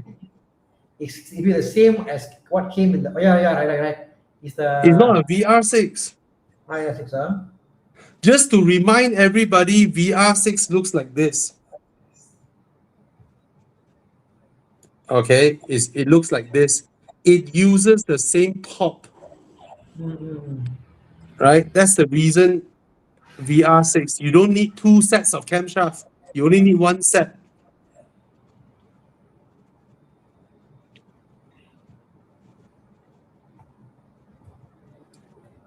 No, you only need one top. I don't know whether it's two sets of camshafts. Oh yeah, it's only one set. The first gen maybe was yeah. I think you are correct. I think the Panamera always use that, huh? Yeah.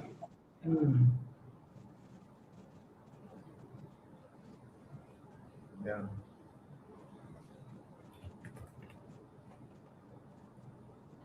Oh, VR6 is two set, but it's only one top.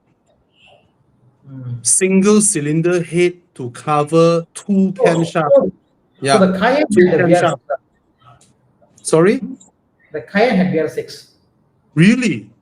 Yeah. So I have the Cayenne. I have the Touareg 3.6.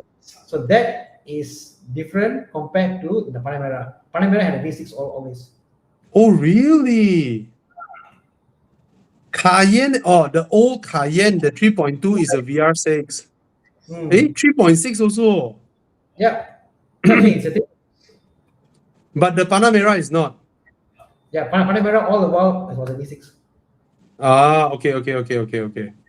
Touareg, I think my Touareg. So my Touareg is a VR6. The kind that I Mm. said, Panamera went to V6. Do they sound different, the VR6 versus the V6? Yeah, the VR6 is more rev happy. Oh, It's okay. like your GTR. It revs better and it's like a sports car, like, no? It I really see. sounds. Oh, Mike I Yap never. said VR is reliable. Yeah.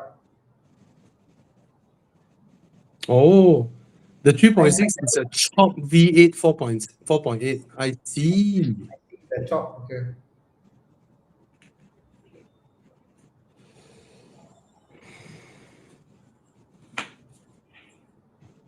Come. Hmm. Mazda 3 sedan, Civic FE, sales guy. Civic lah. Gonna go around. 70% city, kind of a car guy. Used to own a Beamer. Civic is more practical lah. You go see your clients, you bring samples, Yeah, boxes, whatever. Suddenly you say, "Oh, I want to give him a gift lah." Bring hamper lah, hamper. You buy Mazda 3 hamper cannot fit behind, leceh lah, have fun lah, to get a Civic lah. so this guy said, what do you think of the new C-Class EV design? It's so beautiful. Is it? I'm looking at it now. Is it beautiful? C-Class. I am looking at it now. I'm not sure if it's beautiful. But Really? you know how you're talking about the BMW? They made the front so advanced looking, whatever, and the side just be a plain. Like that, Yeah. the bumper, they make all everything, concave lah, like Avatar, got light here and there, the side plain. Yeah. Done. See the new C-Class EV? Oh my God. Is it nice?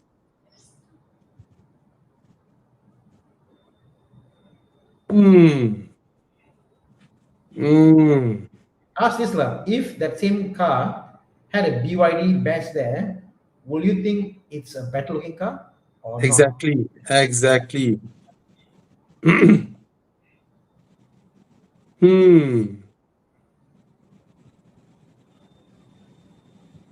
Wow, if it's the 3.6 Bobby, not the VSS, but the Panamera, super slow, the engine. Yeah, it's very slow. The diesel engine is slow. I pity you, Leonard. Bro, the GLC EV, oh my God. Yeah. Fish, Hiya. like a fish. It's a fish, Bobby. Yeah. Oh my God, the rear end design. My God. Help. What's going on with the German car industry? All the designers went to China. No lah, China is the one making good looking cars now. They can't afford to design the body of the car. They can afford the bumper, front and back, and that's about it. That's their budget. Aiyo. Look at the rear design. Oh my God. A bit like Peugeot, a bit. I see here. Hiya.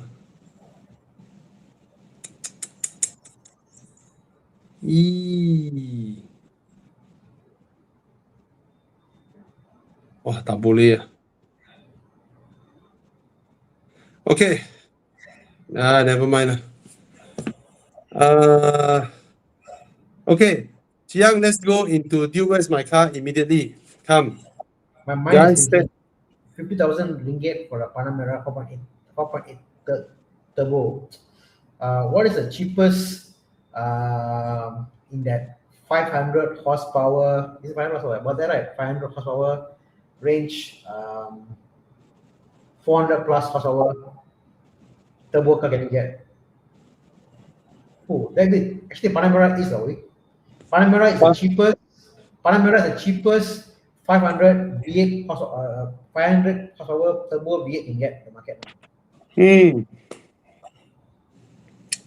Oh, Mine sorry, I'm too loud. Sorry, I'll speak softer. Actually, I was worried you all can't hear me. That's why I raised my voice. So sorry, so sorry. okay, Uh, sorry. Maybe it's okay, me. Hmm. yeah. Maybe because I heard Tana soft, right? So I tried to go Louder. louder. Yeah, it doesn't Okay. make sense, right? Sometimes when we're on the phone, right? If the other person is soft, then we speak louder. So the Uh, no, I'm saying that the cheapest V8 turbo you can get in the market now with high yeah, horsepower would yeah. be either a Cayenne V8 turbo or the Panamera Mm, 5 power, like proper supercar power. yeah. Okay, just while we start, Jiang, you can go on. I'll just quickly answer some questions. Just now I saw someone asking buying used EVs. Perfect. That's the best kind of use. That's the best way to buy EVs. Buy a used one. Okay. Uh Bobby, would you own an XC90 T8 again? No, because I've seen how advanced other cars is already now. So no.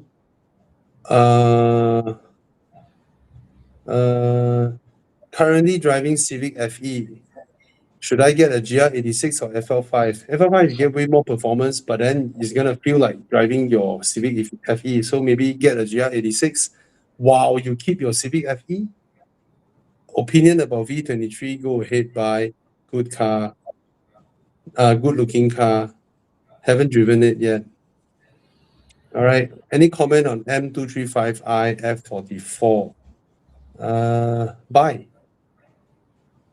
I am Mm, wrong a few times. JHP7 or almost 7 PHEV. okay. In terms of hybrid drivetrain, which one is better? The J7 is better. Quieter, more advanced, more power, way more power. In terms of interior design, I prefer the Proton, and then sound system, the Proton is way better. And I prefer the adaptive cruise control of the Proton. Oh, this Mercedes! Oh, my dad used to have one. Nostalgic. The 300, is it? Yep, the 300 CE. Robotic, the My father robotic used to arm. have one. Bobby, I'm surprised. This car price was 40K for the longest time. From 2000 till recently, it was only 40K, 40, 50, 50K. Suddenly 75, really. That's the magic with Mercedes big two-door coupes. Big Mercedes two-door coupes, especially the boxy era, right? That's the magic. And people will pay for it, bro. People will pay this kind of I doubt, price. I doubt this the price, lah. People will pay for a very good condition one. They will. Well, if you found this generation cabriolet, wow, that one even higher. Yep, this is nice. Not the nicest sample I've seen because that's the wrong wheels, but it's okay. Yeah. C124, very good I've looking seen, car. I've seen for 50K will be the price for this cars in You see, decent shape. Levin say cannot get CE for below 50K now. Cannot. 50K. Okay, what's the next car, Chiang Kan? Continue. What the heck? Subaru, SDI. Impreza. This one also 50K or 88K. I think most people here will. Wow, convertible W124, 199K. Yeah. You check online. I mean, on Facebook, there is a 50,000 ringgit, 124, apa nama dia, 300 CE. 100% people vote. Wow, different suddenly. Different. No, the voting. Yeah, change. I will get the Mercedes because I'm old. Yeah. Mercedes different. the other premium brands cannot fight Mercedes when it comes to classics. Just cannot fight. Yep. Yeah. Mercedes is like Rolex. Tana, which would you get? CX-5 2.5 turbo or Volvo T5 XC60? What's the question again? Volvo X90, is it? Or CX5? XC60 T5 2018 versus the 2021 CX-5 2.5 turbo. XC60, hands down. Right? XC60, right? Me too. Hands down. Some was a T5. Yeah. No issue. Yeah. So I'm very close now getting a Volvo. I'm looking at V60. I'm looking at S80. I'm looking at what they call it. Not like Volvo, like Volvo X8. I'm looking at Volvo. Bro, get the V60. Get the V60. It's so nice. Super good looking car. Yeah. Consider that, Siva. Look at the V60. The V60, I think it's going to be a future classic. You know, it's yeah, very nice. I still miss my V90. Okay, Bobby, for you a question. Of Yeah. all the cars you've owned in the past, which car do you regret selling and wish you had kept? My S4. Yeah, no. That car is so Bobby. That car is special. Yeah. It's special. It has character. It has way more character than my RS6. Yeah, I feel you are less of an Audi man in your RS6 than your S4. If that makes sense. Yeah. You know what I mean? You Yeah. know, like if there was any person in Malaysia that was an Audi purist, the Audi person, the evangelist, whatever, you're probably top 1% Malaysia, Bobby. And I think that the S4 was like, this is my stake. This shows how much of I'm a badass Audi purist I am. You know, the RX is like, okay, no. That car, right? The transmission and the engine and the size of the car, everything is perfect together. Yeah. Perfect. It's a wagon, it's an end, it's this, it's powerful, it's motor, everything it has, you know, it's perfect. Yeah. Yeah. The size of that car is, even my wife until today, she missed that car also. She missed that car. The Audi S4. Yes, the S4 supercharged V6 throttle response is unmatched. Unmatched. That throttle response is unforgettable. Comfort mode at a junction. Pam, off you go. Pew, the car just shoots out. I like the S4 compared to the A6 C7 3.0 special B. Yeah, cannot fight. Cannot fight. Different tune. Different tune, yeah. Different tune. Different transmission also. Yeah. Okay, let's look at the result and move on. Chiang, come, let's go. Go, just go on. Don't mind our conversation. Just continue. Go. Yeah, just continue. Come on. Yeah, man, I miss my S4 wagon. And the fucking roof box, and then my kangaroo bar. It's still there. I mean, minus the roof bar, the kangaroo is still there. What? The guy, I see him once in a while over here in Cheras, driving past by. He removed the kangaroo bar already. Yeah. Yeah. And mine is a pre-facelift. It's prettier than the facelift. Yeah. So you got the GR Supra, yeah, 3.0. Nice. Engine.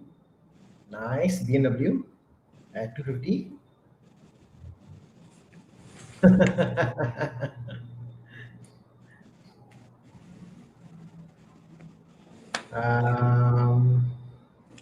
What's this? I know it's being ready. Supra lo. Or Supra versus the M2 M240i. Supra lo for me. I'll take the M240i. I like Supra. Yeah, I cannot tahan the ride comfort of the Supra. I'll take Supra. Something unique. No longer unique, bro. I mean, when you drive the car, something about the car is different than a Z4. Like its handles a bit different. For this, I mean, but if you had put against the M340i, I would take M340i. Oh, okay, okay. M340i, I would take M340i, but against this M2 interior is so cheap, Bobby.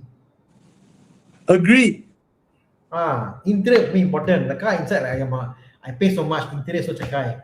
Hiya. I just want the rear seats. That's why I want the M340i.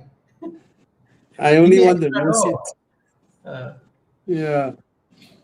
Is a MK 8.5 GTI good buy? I think it is. Yeah, it's a good buy. It's not expensive, just that How both much of now? them 200 each. You don't know what good deals are out there for Volkswagens because they can't sell. Right? They are not selling well. So I'm sure a lot of good deals are out there for Volkswagens. So if you snatch yourself a good deal, go ahead now. Yeah. Yeah. Not the first car I'll buy, but yeah, it's still a nice car. Okay, come. Continue. Chiang, come. Continue. Yo, I miss Thomas. Where's Thomas? Making money. Yeah. He's busy making money, man. Uyo, what a nice interior. 993. Oh, no, 993, 964. Same interior. Targa. Tana, do you prefer 964 design or 993? Oh. Controversial. I actually like the 993. Me too. Although everybody says 964 is fantastic, whatever, I find 993 is much more well placed. Minus the steering, minus the steering. Everything else is, I think, well placed, well suited, handles better. Oh, 993 Bobby, it drives so well. Not as well as 996 lah. I like the 993 lah. Oh, but I like the 901. That's too old lah. That's too old. That's too old. But it's gorgeous. Yeah, 993 drives very well, in my opinion. I mean, I drove the car while wow, I can see the lure, how it drives so well. It's really nice. The steering, I like the steering, but other than that, the car is beautiful. Okay, I like 964 with the 901 front. Oh. Yeah. The front, the curve. Yeah, the curved hood. The one they're buying for the DLS lah, Singer. Yeah. The previous lift. Yes. Why you sigh? It takes so much to make the car drive really well. You push hard, and when you push it hard, you must have really balls of steel to push the car hard. You see, Tana, when you mod the 964 with the long hood, it looks so good. Look at the long hood. Yeah, of course. The long hood is beautiful on the 964 or the G series. That's why Singer does it, right? Yeah. So nice. That's smart. Yeah, the long hood is nice lah. Cantik. But the convertibles and Targas of that generation are not very good. Okay. They're very weak. They make sound. The body effects is there. It's not a great. I mean, apparently, I was told that prices of convertible classic Eco Porsches are lower than Coupes. Maybe they should be. They should be for the older ones, definitely. The older ones, definitely. Yeah. Yeah, for the older ones, definitely the coupe has more value. How did F355 become 720K now? I don't understand how Ferrari suddenly priced so fast, so high. Ferrari is Patek Philippe. Okay, Yeah. come. What's the next car? NSX. NSX. Akulah.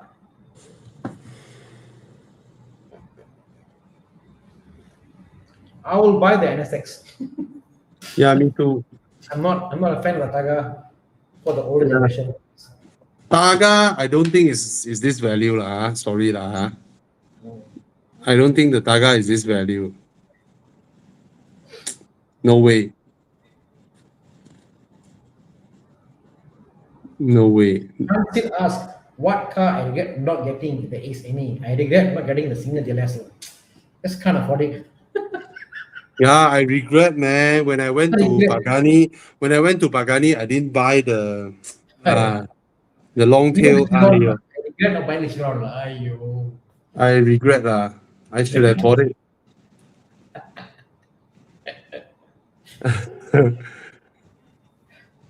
Yeah, I should have bought it, you know. The Or, Koda Lunga. okay, how about this? Cars I regret not buying when you're young. Okay, okay. In the year 2000, okay, what car could you have bought? Okay, what's this? Oh, The Huayra Koda Lunga. Bobby, year 2000, okay? Yeah. What car you wish you had bought? You were looking at it, you're like, I wish you had bought it then and not now. The car that I wanted that time was the Alfa Romeo 156. Okay, what? No, I mean, even no, but compared to now, like you can buy it now, so the car, there's nothing great. Yeah. But I really wanted the Alfa Romeo 156 that time. Back in 2000.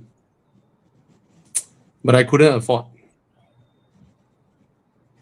I wanted to buy a 944 in year 2000. It was 40K then. I could have afforded it, but I was like, oh, old car, don't buy. Now after after 26 years now, I bought one now. I feel I'm the stupidest fool ever. I just bought it back then. My friend bought a 964 for Uh. 50,000 Uh, just 2 years before prices went up to 300,000. 2 years. He don't even have the money to restore it that time. He bought it 50K, then I don't know what happened. Suddenly the value like that. yeah. Yeah. This guy trying to sell me a scrap 964, all in parts and chassis Yeah. whatever. He wants 250K for the car. What the hell? The car is in parts like bins and all that. 250K for the car. It's like part bin special 250. No way lah. Engine out, gearbox out, body out, body rusting. I think reasonably running 964 at best transaction value now 350. You won't get, no way you can get the price low. Yeah, 964. I think just a running one at best 350. We can't get it for the price. No way. And this one asking what price is this Targa Gila. 660. Yeah, trying their luck lah. Okay lah. Okay, come see result and move on.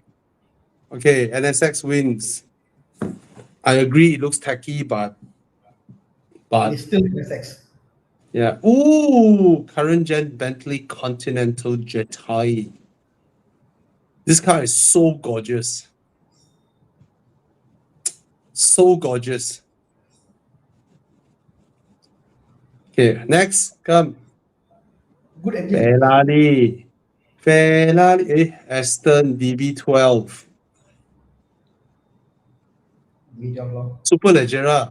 Wow, Super Leggera. Walao. Dana, this car is gorgeous. Same price, Oh, what the heck? Really? What the heck?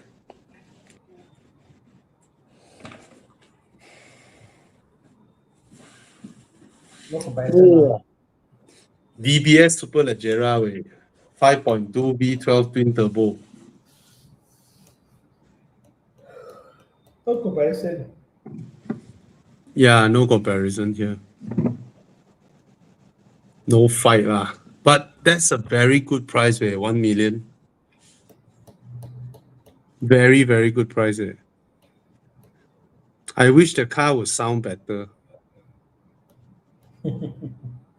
Yeah. But it's so gorgeous, the way the hood opens up. Oh, yo. Cantik. Come. Jiang, see the result. Come. Yeah, thank No God. fire. No fire. Okay. Not same here.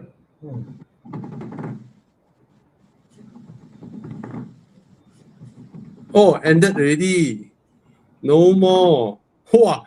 This guy said, Levin said, my friend bought a R34 98K in 2009. Yes, people are trading it at that kind of price. Now it's 10 times the price.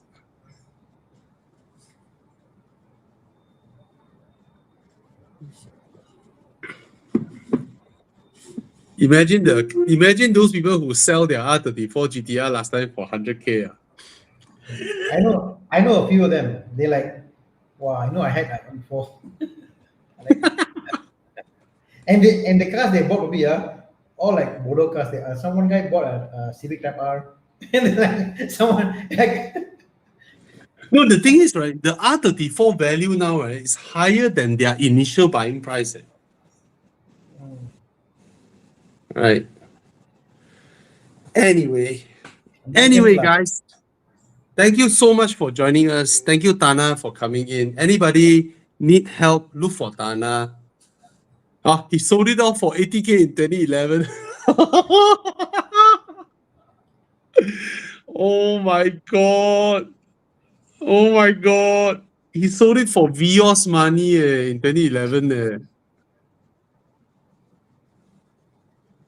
Oh, anyway, thank you so much for joining us. We hope we managed to help you guys in car buying. Remember one thing, guys, your cars get the safety car auto fire suppression from us. Okay, just PM us. I want every car that you guys love has an automatic system to put out fire when fire happens. Okay, if you have a Porsche, you have a BMW, you have a Bentley or whatnot, just spend 1,000+ ringgit and put it in. Okay, because you wouldn't know when fire happens. Yes, your cars are insured. However, if a fire happens, it's put out, your car is in the workshop, the hassle, you need to deal with insurance, you need to rent a car, you're still paying for your installment. What a hassle. Okay, just install this thing. When fire happens, it automatically puts it out for you. Why not? And if you sell your car, you can move the whole system to the other car easily. Okay, just go to safety car, or you can contact Mike's Garage, or you can PM us at Horizon. Next thing, we can actually help you extend your car warranty, right? If your car, if you have a brand new car that you just bought, you want to extend it to 10-year warranty, you can look for us. You still service at your car dealership. And after your car reach 10 years, if you want 15-year warranty for your car, if it's available, you can also do it. Okay, just look for Evo Club Extended Warranty and we can help you on that. Okay, now another thing, if you want, okay, there's something called Tough Tire. Okay, that came out now. I just did it on my Aston that day. There's a side effect. My tires are quieter after doing it. Tough Tire is a layer of latex or some rubber stuff that is invented in Malaysia. The machine to apply is also invented by them. So they apply that inside your tire. Basically, they take your tire out, they applied it inside, and from then onwards, when you kena nails, don't worry, just pull it out, continue jalan. You don't even need to visit anybody. Okay, it's a sealant inside your tire. It's fantastic. You kena nails or whatnot, right? your tire wouldn't deflate and run out of shape and all that. You just continue drive because it will seal it off, and it's not expensive. I'm talking to people whereby you buy PS4S, you buy PS5, these kind of premium tires that you spend 800 per tire. This sealant only costs 100 plus ringgit for each tire, and you do it all 4 tires. You can go with whatever places you cannot nails or whatever. Your air won't leak. Okay, so go get it. All right. It's called Tough Tire. It's a Malaysian thing. I know there are other tire brands that are out there with this sealant already applied inside the tires, but this one is way thicker, which means it's also heavier, but okay lah, acceptable lah. Huh? So yeah, get these things done. And now petrol is expensive. I know you have a car that can take 95, 97, but our friend Mike Garage can actually help you tune your 97 running Porsche 992 to run 95. Say for example, right? Your BMWs that runs 97 minimum, you can do the tune and go 95. I know your ECU can auto detect, but auto detect is never as good as a custom tune that lets you run on RON 95, maximize your booty 95. Proudly park your 488 there. I don't know whether he can do 488 or not, but proudly use RON 95 in your otherwise premium car. Okay? So thank you so much for joining us tonight. Thank you, Chi Yang. Thank you, Tana. Tana, you have anything to address to anybody? No, I'm doing a calculation here. If I buy a Panamera Turbo, I pay 20% of the car's value in tax every year. I was thinking about that just now. Oh So, yeah, my God. if you have cars to work on, come over. We put a lot on restoration work more than anything else. Right now, we are doing a W208 full restoration. It's quite nice. So yeah, come over, see us. We can help you out. Tana, I have something to propose to you. Yes, sir. Start dabble into converting petrol cars to EVs. I've been studying that, but the law now is like It's legal. It's legal now, and yeah, It's legal, but yeah, we can just do it at your place and just correct. continue. Right. Yeah, lor? Correct. I've been looking at pickles, looking at crash cars. Yeah. To buy over Teslas, BYD, whatever, to take their drivetrain and Yeah. do a direct plug over. I think that would be quite interesting. So Yes. you have a system to fall back on. So any issue is a stock standard application, you see.